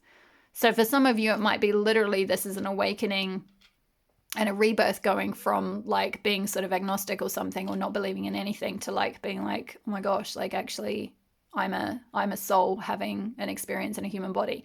For others of you, it's like you maybe have gone through cycles of death or rebirth before, or cycles of awakening, and you're going through a deeper awakening process to like tap into like the core, the juicy core, really beautiful, vulnerable, authentic part of who you really are, and like stepping into feeling safe enough to like shine that light with that like Goddess Bridget. Let's try that again. Goddess Bridget with that Goddess Bridget here and holding the sun. It's like the sun, you're finally like letting your inner sun out. You know, you're finally shining your light, but you're just going through a bit of a death and rebirth of like letting go of things that have been blocking that, or like aspects that, have been like maybe any kind of toxicity or illusions, or things that have been false people, or things that have, or false beliefs, false self-beliefs, you know, that have been blocking you from tapping into your true self and your intuition, so that you can really find victory with that self-sovereignty and being like, you know, self-directing, strong in who you really are, and like, you know, following your own path, following your intuition, following the truth of who you are, following like your divine feminine or your intuitive guidance, and then finding your community. So for all of you, it'll be a little bit different, this death and rebirth process. But for all of you, I feel like you've gone through a sort of a, being pulled back. There's been a like kind of a like, I'm getting this like the divine coming in and like pulling you kind of away from things or people or things that haven't been serving, and like keeping you underground a little bit, where it's like you're like a little, like you've been cocooned. It's like you've been cocooned so that you can like go through all these sort of like cellular changes or like perspective shifts, and like kind of then be able to, like a butterfly, like a caterpillar going into its cocoon and being like rebirthed into a butterfly, so that you can kind of break free and have the self-sovereignty and freedom to like direct your life the way you want to. Woo, we got there in the end. Thank you for persisting with that. Let's have a look at your tarot cards to finish off. This is going to be guidance about like your next steps. So let's have a little look. We have got the High Priestess. Wow. What was I saying about like, especially for those of you that are going through kind of more of a like intuitive awakening process, like maybe some of you have gone through a spiritual awakening before, but now you're going through a really, really intuitive awakening process and stepping into this power of being like a high priestess, where you can like channel wisdom and guidance and intuition, and receive that wisdom. And then like with these kind of antlers here, it's like you can be that, you can be that like conduit, you can be that medium, you can be that person that receives that wisdom and then passes it on. Like you're a beautiful, like, you have that ability to kind of like mediate or be a medium for people or receive wisdom. Certainly, at least for yourself. If you haven't already, it's something that you're stepping into at least for yourself. But potentially you have the potential to have some victory with being like some form of kind of like a priestess for others in some way. But I'm also getting, it's very like there's all this nature behind her. So again, it's like there's just a lot of earth energy. It's like you have kind of your head, it's like your head in the clouds, but in a good way. Like your head is connected, your crown chakra is connected, your third eye is connected with like the other side, but you're also, your feet are flat on the earth, like you're barefoot on the earth. So like you're very grounded as well in reality and in like nature and in connected to the earth and like earth wisdom. So it's really like balanced energy for a high priestess card. It's not kind of super, some high priestesses cards can be quite cosmic-y, but this is like really beautiful balance between being like really cosmic and really grounded and practical and earthy. So I love that. Really beautiful. We have got a Six of Pentacles card. Number 6, Six of Pentacles. So I think part 1 got this as well, actually. But this is like this, what I'm feeling like is this could be something you could not only receive victory in, not only like connect with your community, but also receive a lot of abundance, like from others, like a lot of financial support or monetary support, or a lot of just abundance of everything, like resources, financial resources.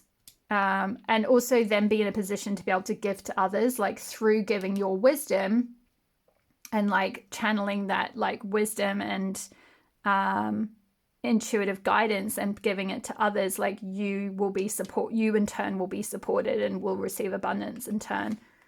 So wow, really beautiful energy. We've got 3 of Wands here, which is, like I love this card. Like this person's got this kind of like, oh my gosh, I can't remember the name of that guy in the Olympics. Was it like maybe 8 years ago or something? And he did that kind of pose, like the and it got called something. Anyway, it doesn't matter. The point is, like, it's like a victorious pose, and I love that because this has come out under victory. So like this is very victorious. Like you have a vision. Like once you go through this rebirth process, like you have a vision for like where you want to go. And like you have your sights set on like your future and what you want to manifest in, or what you want to like magnetize into your life. And it's like confirmation that like you are going to be victorious. She's got this like adopting this really cool victory pose. So it's like, yes, like where I'm going, it's like kind of pulling. I'm also getting, the bow and arrow. Like it looks like she's holding a bow and arrow kind of thing. It's that stance of like, like pulling the hand back to then like shoot the arrow forward. And that's kind of what I got the vibe with that Earth Nurture card, is like you've been pulled back, you've been pulled away from things that weren't serving you, or pulled back into the earth to go through this like death and rebirth process in order to be sprung forward into like something that's more aligned and going to like give you that more stable foundation and that like the victory, the self-sovereignty, the community that you actually want. So like very, very victorious energy, very like powerful manifesting energy. Wands has a lot to do with manifestation. And I'm just seeing with that gold star as well above, like it's just like you are this bright shining star. Like once you've gone through this like coming back to life energy, you are just going to be like so bright, so shiny, so light, such a like shining star for people. It's really, really beautiful energy. And then we have 3 of Swords, which came out in reverse. So yeah, I feel like this, it's kind of like indicative of you're letting go of that heartbreak. So like if it was this way around, it's like, the swords are kind of like stabbing into the heart, but this way it's like they can fall out, like you can let go of that pain. I think that's what a lot of this like kind of death process was letting go of false people or false connections. Maybe some of you have gone through a divorce. That's just for a few of you, but you've gone through perhaps some kind of painful situation or painful loss. I definitely kind of picked that up. I spoke about that earlier. So this is kind of confirmation that like, we've got 2 3s here, 3 of Wands and 3 of Swords, but 3 of Swords in reverse is like saying this situation is like, it was kind of necessary to like transmute. It's like a kind of, you've gone through an alchemizing process, like almost like compost, like, by these negative things that have happened or these painful things that have happened. It's like gone into the earth and then you've gone through this like beautiful process of like transmuting all of that and like alchemizing all of that and using it as like compost to then grow. Or that's what the universe has kind of done for you, or the mother earth or mother goddess energy, or however you want to connect with that, like your higher self or your soul self. It's like you chose to incarnate at this time, you chose to undergo that experience so that you could regrow from it, so that you could like alchemize all of that, transmute all of that pain, all of that loss, and like draw strength out of it once you could like go through the alchemy process. It's not to say like spiritually bypass it by just being like, oh, like, hey, I'm okay, like I'll just move on, boom, like I'll just go be a coach and help people deal with broken relationships, like straight off, you know. No, it's like you've had to go through it, you know, you've had to purge through it, you've had to, you know, deal with all the emotional side of it, you've had to like go through the tunnel and like be pulled back and like, you know, really transmute and alchemize all that pain into like growth, like, well, into healing and growth, and then that strength to be able to kind of like help others as well and help your community. So really incredible energy. And we've got the Nymph of Cups. Gorgeous. So yeah, nymph energy, this is like the Page of Cups in traditional tarot. I'm seeing with this beautiful like pink flower behind. There's this like, yeah, it's kind of like a feminine energy that's coming through, like a really beautiful like flowing energy with the fish and all the sea under here. It's kind of like you're able to kind of flow with life a lot more after all of this like death and rebirth process. You'll be able to like tap into like your intuitive side, your creative side, that receptive side, that like, yeah, it's kind of like feminine side. And again, this isn't gender, this is like energetic. So regardless of how you identify gender wise, like you can still tap into feminine energy or Page of Cups, Nymph of Cups energy. This is the intuitive night goddess deck. So a lot of the traditional like cards with male figures have been switched to have female figures. So with the Page of Cups, we've got the nymph. So I feel like that's really like playful energy. Nymph energy is like, you know, kind of like, I think of nymphs and I think of kind of like playful, like mermaid kind of energy. And we've got all the fish here. So some of you could be like Pisces, or like a water sign, like Pisces, Cancer. Sorry, let me try that again. Pisces, Cancer, or Scorpio. Or like it just could be that that's kind of an energy that you're going to be able to embrace a lot more. Whereas maybe before this death and rebirth process, like things were a little bit more like kind of controlled or rigid in your life, or like a lot more like maybe you were a fixed sign, like an earth sign, or like sort of fixed energy, like quite like set on doing things a certain way. Like I think I spoke somewhere about control and needing to control things. And so there's like this process of like letting go, trusting the universe. I spoke about trust with the root chakra. You know, going with the flow more. So with that Nymph of Cups, it's like you're going to be able to just flow with life so much more and tap into that feminine energy. So yeah, really, really beautiful. And to finish up, we've got a daily ritual card. And for you, I got, oh my gosh, what was I just saying? I love it when the cards line up. Synchronicity. So 35 surrender. So we got a double message of surrender because that came out with the Great Mother card, surrender to the mystery, and then we got surrender again. So big time for you guys. Surrendering right now is really important, and trusting in the flow of what's happening to you, that you are going to receive everything you want. You are going to be victorious in what you want. You are going to have a new foundation. And just, yeah, needing to surrender to the flow of the universe. So this is your mantra, Paltu. I surrender to the flow of the universe. And like, see, her arms are just wide open and she's just got her head tipped back. Like, yes, that is literally Nymph of Cups energy, like being able to be innocent and playful and open and receptive to life and like what comes in, and like being able to flow with things and like, and also flow out of things, you know, as well, like being discerning. That's one of the things I think that like through this process of claiming your authenticity is like letting go of false people. So like flowing in and out of things, you know, like being like more go with the flow, like, hey, like this is the type of energy I want to attract. And then maybe you bump up against someone who's not that and you're like, hey, okay, cool, like I let you go, I'm gonna flow over here now and then go swim with these other fish or something, you know, or fly with these other butterflies. So like, you know, just trusting that like not everyone necessarily is going to you know, not everyone is necessarily going to cause a lot of pain to you. But it's just having that discernment to know like when someone is being false maybe, or like, you know, I'm being called to say maybe some of you have gone through narcissistic abuse. So I'm so sorry if you have. I have had that experience and I know what that's like.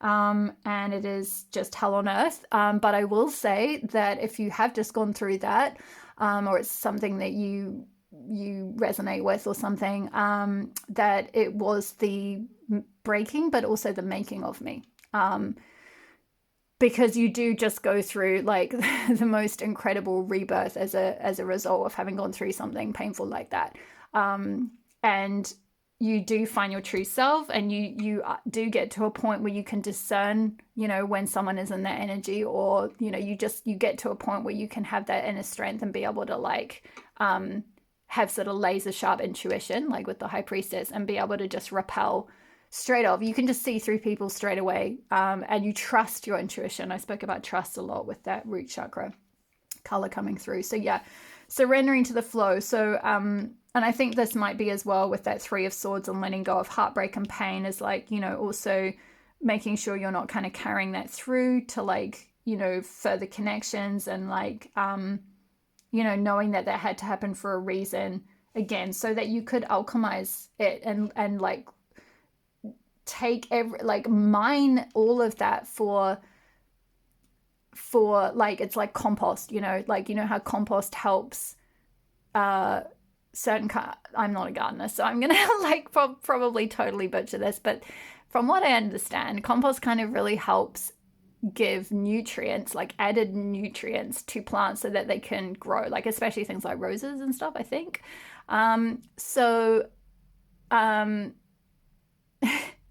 It's like, and actually, funnily enough, we've got a lot of roses here with the Nymph of Cups, and like, yeah, so that's kind of confirming that. That's like saying you had to go through this heartbreak and you have to release it in order to like mine it for like all the nutrients that it can give you to grow from that and like blossom like this beautiful rose or this beautiful Nymph of Cups.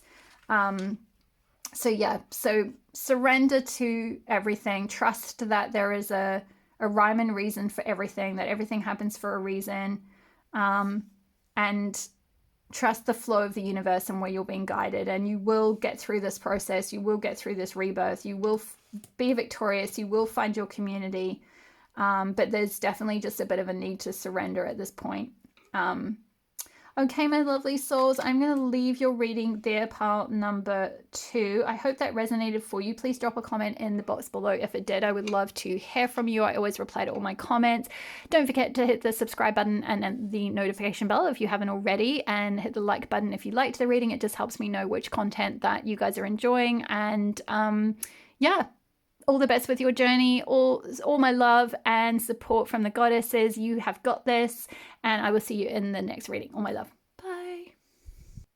Hi there, pile 3. If you chose the azurite crystal and this Goddess Isis card, the form of Isis that oversees unions and sacred relationships, this will be your reading. So I'm just going to move these cards. I'm going to go into your tarot, and we've got a daily ritual card which I'll go into shortly, and we'll start with your oracle cards. So actually, before we do that, I'm just going to speak a little bit about this card. So unions and sacred relationships. So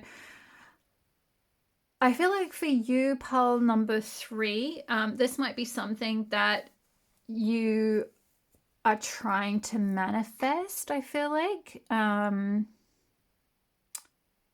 you're open to it, or you maybe have a connection with someone that's like a divine counterpart, or a soulmate, or a twin flame, or however you want to label it. It's like you've got I feel like you've got your eye on someone. I'm just saying, keep being drawn to this eye, and it's like there's this like watching energy, like kind of, I'm getting watching and waiting, or like looking, maybe spying on someone, not necessarily like in a bad way or anything, just like keeping an eye on someone, or watching for someone, or waiting for someone, or like kind of, yeah, you're sort of open to some kind of union. I feel like this won't necessarily be for all of you. If you're still drawn to this pile, it could be that you're already in a union, and there might be some other messages that come through, but certainly for some of you, you're kind of waiting, or you're watching. It's like you've got your eye on someone. That's kind of what I'm getting through. So let's see what I haven't seen your oracle cards yet. I've just kind of shuffled and got them. So let's see what the oracle cards say about this. So We have got direction. Where are you heading? Beautiful. We have got healing, geranium, card number 37. So I'm just going to get all your cards and then we'll go into the channel messages. We have got truth. Woo. Okay. We've got alchemic, card number 25. There's a little tortoise there. Whoops. Let's just move these up so you can see. We have got the fertile void, inner winter, rest, patience, potency, secret beginnings. Woo. Okay. Let's move that there. And north, solitude.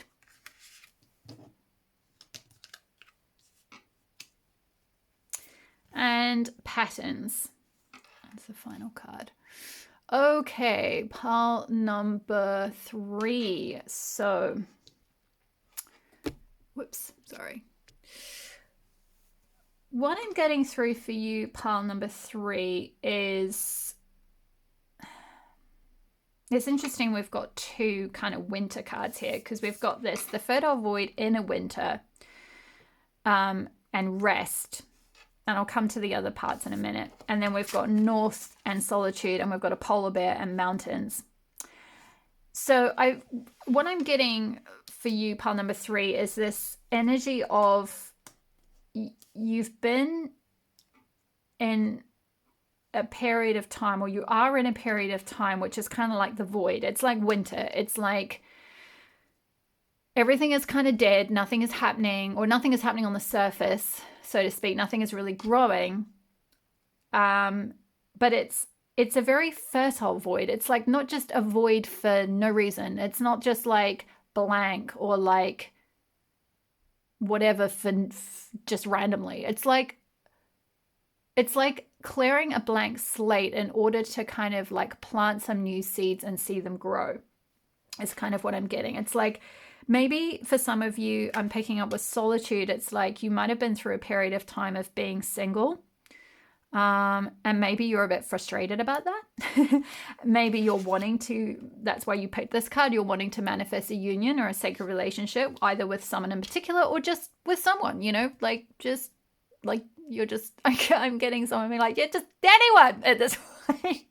Oh, bless pile 3. I totally get that. Okay, so I will just quickly say, I know you don't want to hear about me, but I'm just gonna, I feel like Spirit's calling me out to kind of give you some encouragement because I was there and I didn't meet my soulmate till I was 39. And so through most of my 30s, I dated a few people here and there and stuff, but like the solitude thing, I was like real good friends with that, right?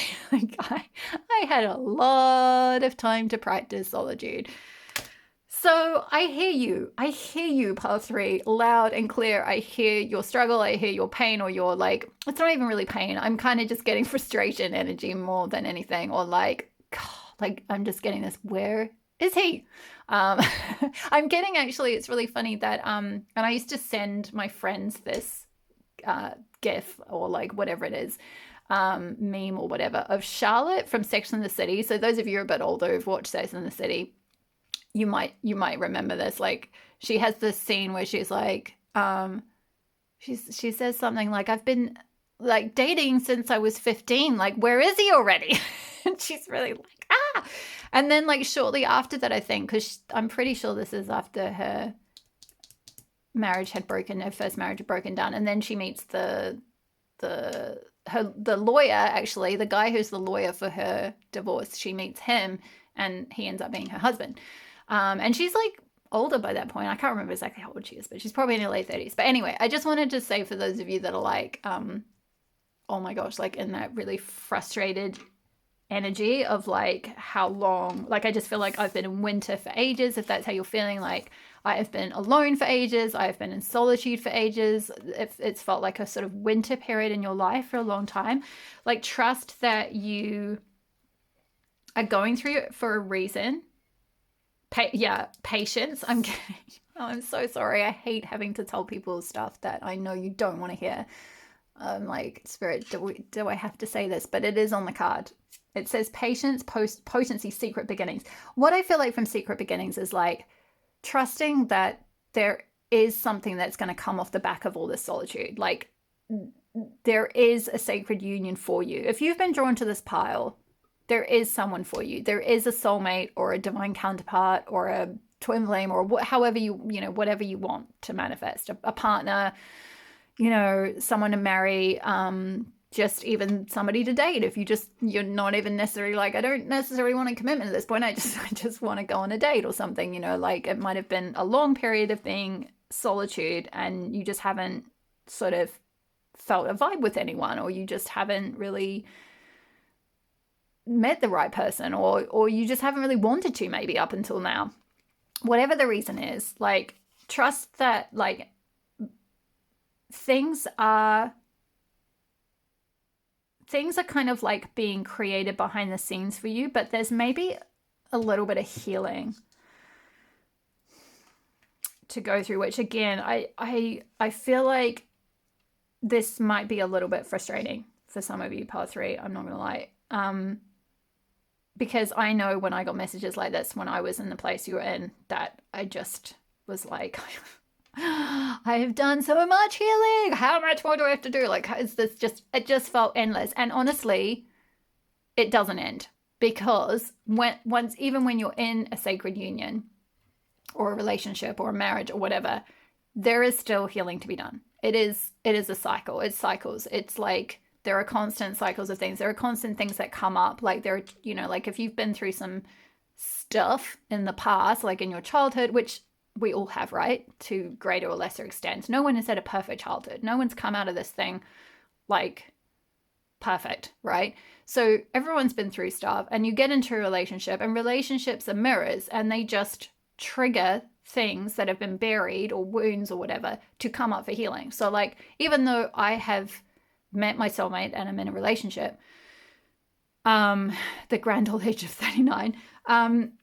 I am still going through healing. So like, I feel like that's where this whole like patience thing is kind of saying about like patience with your healing process, because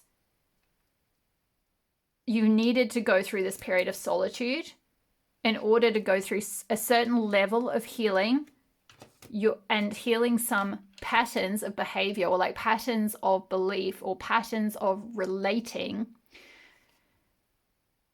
in order to have a more truthful connection with someone. And with direction and where are you heading, it's kind of like maybe one of the patterns and maybe part of the healing is ensuring that you are really clear on like your truth and your like true north, right? Like, so you could look at this astrologically, like your north node, like what is your north node, or like just energetically, like where is your true north? Where is your true north energetically? Like, are you really clear on what direction you're heading in? Like, what is your purpose in life? Where do you want to live? What kind of relationship do you want? What kind of house do you want? What kind of partnership do you want? I feel like it's more to do with you. It's like less worrying about how the relationship is going to evolve though. And it's more to do with like, what direction are you heading in, and getting really clear on that truth. And by taking movement towards that direction, that will be what allows for like a new beginning to come in, or a new start with someone. It's like there needs to be, with alchemic, this is like, alchemy, like transforming base into gold, or like transmuting things that have been, say, losses or things that haven't worked out into like strength and power. And we've got this like horse that is a symbol of freedom. So maybe there was something in the past that you need to heal around, possibly being in a type of relationship or a pattern of relationship where you gave away your freedom and your power to someone else in exchange for love, or you thought you needed to do that. And like, so, maybe you had a sort of codependency type dynamic. And, you know, the only reason I can sit here and talk about that is because I used to have one. And to be honest, I'm still healing from it. Like I said, it's still, things like that take a while to heal. There's still like cycles of healing things like that. You know, it's not like a boom, you just find a solution and you just fix it and it's done. It's like it evolves, you know, and healing is not linear, it's cyclical. So you go through cycles and you go deeper and deeper and deeper and deeper. And so I do feel like with the fact that direction has come out here as the first card, is like this is your focus. Where are you heading? So before you get too worried about like this person that you're maybe wanting to manifest, or this relationship, or the sacred union, like, yes, that's fine to have that as an intention, and it's good to have that as like something that you want. That just shows that it's something that's meant for you, right? You can't desire something that isn't meant for you. Like, it's not possible. The only reason that desire is there is because it's going to come to you. Remember, there's like secret beginnings. So there's something being secretly worked out behind the scenes, but it's not going to come in to your life until you are really clear on your own personal truth and what direction you're heading in. And once you start taking action on that direction, that's when voom, that person's just going to come in. And I can say that also with, again, I'm sorry, I kind of hate having to talk about myself, but Spirit keep telling me to, so I am reluctantly, because I'm a total introvert and I don't really want to talk about me, but I feel like so moved by what's going on for you that I just feel compelled to say, like, you know, that is what happened for me. I had come out of another sort of toxic relationship years and years ago. I'd been in solitude for a really long time. I'd been single for a really long time. And I was healing those dynamics of being codependent and stuff, and healing various things. You know, I'm not going to go into the detail of all of that. But the point is that one of the things I did in that period of solitude was getting really clear on where I was going, because one of my patterns was self-sacrificing and being a little bit codependent, or being a bit like letting other people kind of take the driver's seat, and not because I just wasn't really clear on my own truth. I wasn't really like committed to myself or my own truth. And of course I attracted like wishy-washy connections. Like I attracted people who couldn't really show up for me, or couldn't really commit to me, because I wasn't committed to myself or my direction. Like I didn't know really where I was heading, right? And I feel like this is coming through really strongly to kind of say, like, examine your patterns in relationships. Like, how do you usually behave when you're in a relationship? Do you let other people kind of steer your course, or like kind of say like, hey, you know, like they've worked out who they are. They've done that work of figuring that out. They've got really clear on like where they're going and what they want in life, like where they want to live and what career they want and what type of work they want to do and everything like this. And then you kind of come along and you fall in love with them and all their passion and zest for life. And then you get kind of whoomp, sucked along with like their path. And then later on, maybe you get a little bit resentful because you're like, hey, like I'm not doing my stuff. But it's like you haven't maybe always done the work to figure out what your truth is, or like what direction you were heading in, or been like committed enough to that, you know. And so the reason you're being kind of held in this like winter zone at the moment is so that you can like find, like, through that clear winter sky, right? You can find your North Star.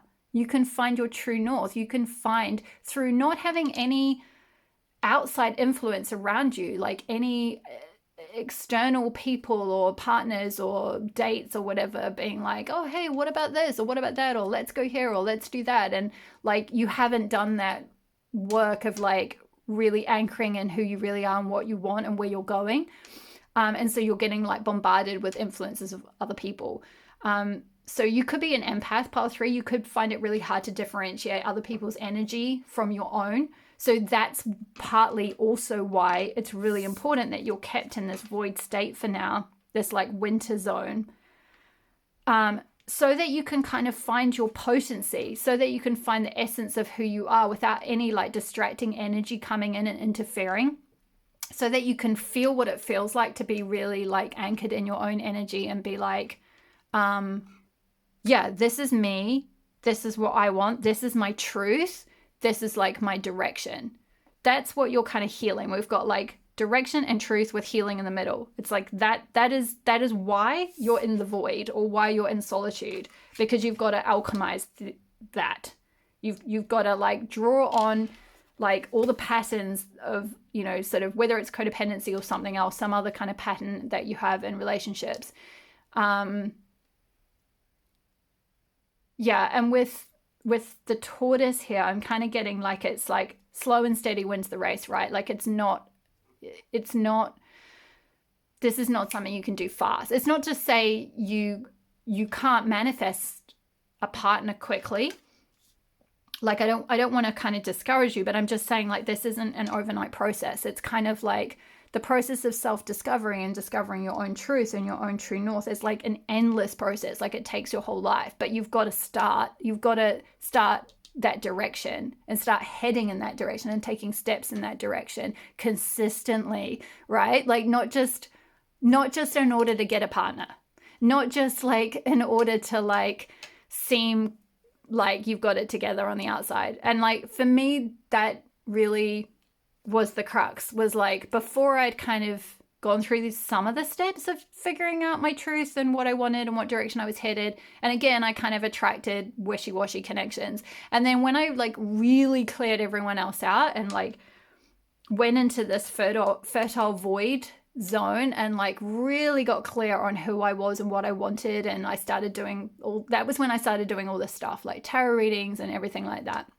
I'd always been quite spiritual and I did a lot of like holistic stuff, but I hadn't really gone into this. But I was able to like start working with people and like actually start my business when I was alone. And then so when my partner showed up, I was already really clear on what I wanted and where I was going. I was clear on my own truth. I was clear on what direction I was heading. I was like, this is what I want. This is who I am. This is what I do. This is where I want to live in the future. And that person matched that. Like he also has the same vision for the future. And so I feel like that's what this message is saying for you, Pod 3, is like you have someone who matches your vision for your future. You have someone who's a divine counterpart waiting for you, but you've just got to get really clear on your truth and like what direction you're heading in so that you can magnetize them in. Because whilst you're in an energy of just like one eye on yourself and one eye on someone else, or like one eye on yourself and one eye over here being like, are they coming? Like, are they, is there a partner? Like, is there someone for me? Are they going to come? Is it, when's it going to happen? When's it going to happen? That sort of energy, like just watching energy. It's like you're not fully focused on you. You're not fully focused on your own direction. You've got to be like 2 feet in, fully focused and like driving that own horse. Because also like when you get into a connection, especially if you are an empath, you might find that again, you get pulled into the vortex of someone else's world. And it's really hard to like continue to like ride your own horse kind of thing. I always see a relationship as like, you know, those circus riders where they have like 1 foot on one horse and 1 foot on another horse and the horses are both riding. It's like, you've got to ride your own horse, and like, then there's like another horse that is like the relationship, and that person also has to ride their own horse on that side. But it's like, if you stop steering the horse, like your horse, you're going to fall off because you're only like, you can't, there's nothing for you to stand, that leg to kind of stand on. So that was a really weird analogy. I don't know if there's a better way I can put that, but you get what I mean. The point is like, you've got to steer your own life still. And if the more kind of committed you are to that, like within this period of solitude and this sort of fertile void, it's like, that's why it's fertile. That's why this void time is fertile, because it's going to fertilize that dream of magnetizing in that sacred relationship and connection, because you've done that work. You've fertilized it. You've alchemized the pain and the patterns and the loss and the codependency and all that. And you've like got really clear on your truth and your direction and healed it so that you can magnetize in the right person and then like, yeah, go on your journey together. Whew. So let's have a look at the tarot messages. So we've got the World. Beautiful. So yeah, this is ending of a cycle. So the World is all about one cycle ending and a new cycle beginning. So this cycle of like having to constantly heal from kind of whatever this pattern is, whether it's codependency or some other kind of relationship pattern, is like it's closing out. And the reason you've had to go through this solitude and this like void time is so that this cycle can end for you fully, and so that you can like have the freedom and the sense of direction to like go out in the world as your true self. We've got the Six of Pentacles. This is interesting. I think literally all the cards, I used different tarot decks for the other piles as well, and all piles got the Six of Pentacles. So I feel like this is kind of saying like you're going to be in a position to, after closing out the cycle, of being able to know like who and what to give your energy to, and be like, it's like this person is in a position of power. Like they're standing at a windowsill and these little dogs are like, can I have a little bit? Can I have a little bit? And they're like, here you go, you can have a bone. And it, you know, it's like from a position of abundance, from a position of strength, from a position of overflow, you're then able to give to others, rather than like over giving yourself and self-sacrificing yourself in order to receive love. Like, no, you don't need to do that. You don't need to do that. Pile 3. We've got the Seven of Swords and the Four of Pentacles, which I feel like is saying, yeah, what is closing out is this self-deception energy. One of the cycles that's closing out is this self-deception, and we've got truth here. So there's very much like something where you've been like hiding something from yourself, or like trying to deceive yourself about something. And it's kind of like the sword of truth is like just kind of like waiting for you to claim it, almost, is what I'm saying. Like you need to put down all these other swords. I feel like all these other swords that you're running off with are like false beliefs about yourself. They're like things that other people have given you, like whether this was past partners or past connections. It's like kind of it's like you're running off into the distance with like a whole bunch of negative beliefs about yourself. Oh, from past partnerships, which I totally get, pile 3. I've been there, and often the work of like healing and, you know, closing out cycles after the end of a relationship is like releasing any baggage or any like false things that were projected onto us by someone who also was unhealed, right? Or just wasn't ready for a relationship maybe, or hadn't fully met themselves, and so there was a lot of like false stuff projected onto you. A lot of like pain. It's like you absorbed, or you're carrying a lot of pain. Maybe you're also carrying a lot of other people's pain. Again, as an empath, you could have absorbed a lot of energy from past partners. So maybe doing like some kind of healing or disconnecting or cord cutting of past partners could be really useful. Connecting with the earth is really helpful to do that. Yeah, but there's something around like needing to like connect with your truth and like letting go of deception, of self-deception, of deception from others. So this could be that maybe you went through a betrayal, and there's a need to like let go of that betrayal energy or that deceptive energy. But I feel like this is kind of more you, like it's like self-betrayal. And again, that's coming back to that message of direction. Where are you heading? Like, where are you heading? Take responsibility and accountability for your life. And I'm not saying that in a like, you're not taking responsibility kind of thing. Like, it's like, you know, with that union thing, it's really important before you get into a union with someone that you're like really taking responsibility, like as in the ability to respond to your own life's direction, and not letting anyone else interfere with that, or like steal your energy, or like, you know, kind of I'm hearing like cloud your vision, or like sort of tell you that you can't do things or something like that. Maybe some of you had a past partner who like projected just a lot of negative stuff, like, oh, like you can't do that because like you're not going to make any money from it, or you can't do that because like that's a waste of time, or that's really dumb, or like why are you doing that, or like just criticism, you know, or like belittling or anything like that, which I'm so sorry if you've been through that. I do know what that feels like, and it is really tough to overcome. But again, this is why it's really important to heal and like like get really clear on like your own truth. Like with this tree, it's interesting how like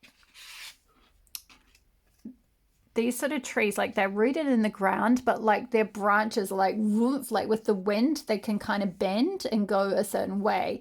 And it's like, I feel like Spirit's kind of saying, it's like, you can be swayed by other people, or you can like be swayed by the wind, or like kind of lean towards people or away from them or whatever. But like, you've got to stay rooted in who you are. You've got to stay rooted in your truth. You've got to ground yourself. That's really, really important. It's coming through really strong, so that you don't get taken advantage of. Yeah, that's what I'm getting. So you don't get taken advantage of. And the Four of Pentacles, I feel like this is sort of saying like, conserve your energy, hold on to yourself, treat yourself as precious, see yourself as like worthy of investing in, like invest in yourself, hold on to yourself, hold on to your energy, and like the right person will see you as like someone who's worthy of holding on to and someone who's worthy of investing in, because you're doing that for yourself. You're like holding back your energy. Four of Pentacles is an energy of like conservation. Like, you know, it's kind of like, for example, not sort of splurging your resources, like not going out in the town and spending loads of money, you know. So maybe part of the healing and the part of the direction is like, you know, where have you been spending and spreading and overdoing it with like your resources, like, so like whether that's overspending or like energetically like investing in too many other people and not in yourself. Yeah, like just kind of being too generous almost. Like, again, that comes back to the Six of Pentacles and like only being generous from a place of power. And like when you have enough, only then do you give like a little bit to others who may be in need. But like keeping the main energy for yourself. That's very much the Four of Pentacles, like stepping into a place of preserving, self-preservation, self-conservation, holding on to what you have kind of thing. Like not just freely giving everyone a free kind of like sort of like access to your energy. Like your energy is precious. Okay, what else have we got here? And then we've got the Chariot. Beautiful. I love this like hot air balloon. So there is going to be some movement, you know, for those of you that want that like confirmation and reassurance. There is going to be some movement. Like there is going to be something that's going to come through that's going to be very magical and like uplifting, and like it's just going to feel like a like kind of magical ride. Like it's going to kind of pull you up and like, yeah, like almost like you're floating kind of thing. Oh, that's really beautiful. And then finally we've got Judgment. Yeah, this is interesting. This is the Ankh, which is the symbol of Isis. So, and she's got it, whoops, she's got it on this card here as well. So an Ankh could be, for those of you that like sort of symbolism or objects, that could be quite a useful one for you at the moment. But there's with this Judgment card, there's this like scales of justice, or the scales of Ma'at, which is where there's the feather and the heart.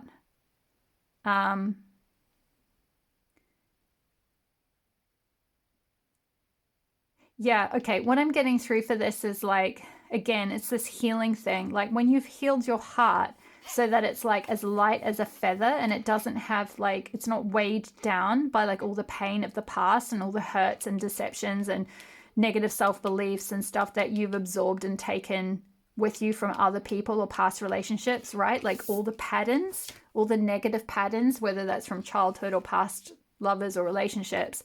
When you've like released that and come into like more balance and like your heart is a lot lighter, vroom, that will be when your person comes in. That will be when you'll see some movement in regard to this like union, or manifesting this union, whether it's with, like I said, someone you've got your eye on, like someone specific, or like just a soulmate or someone that you've not actually met yet.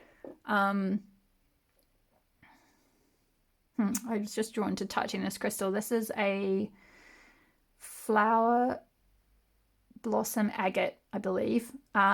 This could be really useful for you. This helps you. It's a pink crystal, which is often connected with the heart chakra, and it can help you to like blossom into who you truly are. So that could be a useful crystal for you, because I just felt suddenly really drawn to that one. But yeah, I think something to do with like coming into balance, coming into a better balance between like also like focusing on yourself, so that you're not putting all your focus into relationships, but you've got a balance between like, you're equally balanced between this is my life and the direction I'm going in, and I also have this amount of energy for the relationship and the direction the relationship's going in. So that like, it's not like giving everything to this, so that just becomes so heavy and it gets like weighted down almost. It's like it needs to have that lightness so that the balloon can kind of levitate, right? Yeah. So I feel like that's all the messages that I have for you. Oh no, sorry, one more. We've got a daily ritual one. Oh my goodness, healing. I just, look, double message of healing for you, pile number 3. So yeah, healing and healing. I am healing from the inside out. So that can be a good affirmation for you. I'm healing from the inside out. I'm healing from the inside out.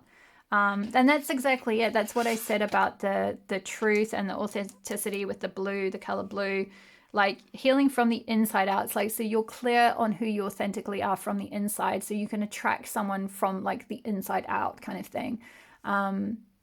Yeah, there's just this, there's a reason you're in this kind of solitude energy, and it's in order to heal. And I know that's annoying to hear, but I do hope that this has provided a little bit of comfort and a little bit of reassurance that there is a secret beginning. With that card, we did say the fertile void, secret beginnings. There is a beginning behind the scenes being worked out for you, but there's just like a little bit of healing work to be done still around like finding your inner truth and being able to like really speak your truth and finding your clear direction. So I'm also just wanting to say before we finish up pile 3 that like throat chakra healing could be really useful for finding your inner truth and being able to speak and express that. So like blocks to the throat chakra can definitely look like not expressing your true self in a relationship, not being true to who you really are, not being committed to who you really are. So like, yeah, anything, you know, listening to throat chakra music, throat chakra healing music could be useful. Drinking loads of fluids, eating blue foods, wearing the color blue a lot, blue crystals. And actually, funnily enough, where is your crystal gone? Oh, he's hiding. There we go. Azurite could be a useful one, or any blue crystal that helps, you know, with the throat chakra. So it's interesting with this particular card, it's got, this particular crystal, it's got blue with gold flecks. And I think the gold is like that, where you've had to transmute, you know, the darkness into gold. There's that element of like transmuting that pain. And through doing that, you'll have that gold that will just shine so brightly, and it will just magnetize the right person in, and you'll just feel so much more healed. And even though I said like healing is an ongoing process, there is just a certain like stage to get to within yourself where you're more balanced, right? Because with this particular judgment card, it's like a lot to do with balance. So when you have more balance within yourself, vroom, you will just magnetize the right person in, and they will be so much like better for you, and they will cherish you and respect you and love you for who you really are, who you truly are, because you are like really, really clear on that yourself. Pile number 3. Okay, my love, so I'm going to leave your reading there. I hope this resonated for you. Don't forget to leave me a comment below. I love hearing from you, and I always reply to all my comments. Please hit the like button if you enjoyed it. It helps me know what readings you guys are enjoying, and lets the algorithm know to send my readings out, and helps my little baby channel to grow. And hit the subscribe button if you're not already, and the notification bell, so you'll be notified when I next upload a reading. And thank you so much for being here, and all my love with this journey. You will find someone, I promise. They're on their way, but just that little bit of healing left to do. So okay, my love, see you in the next reading. Bye.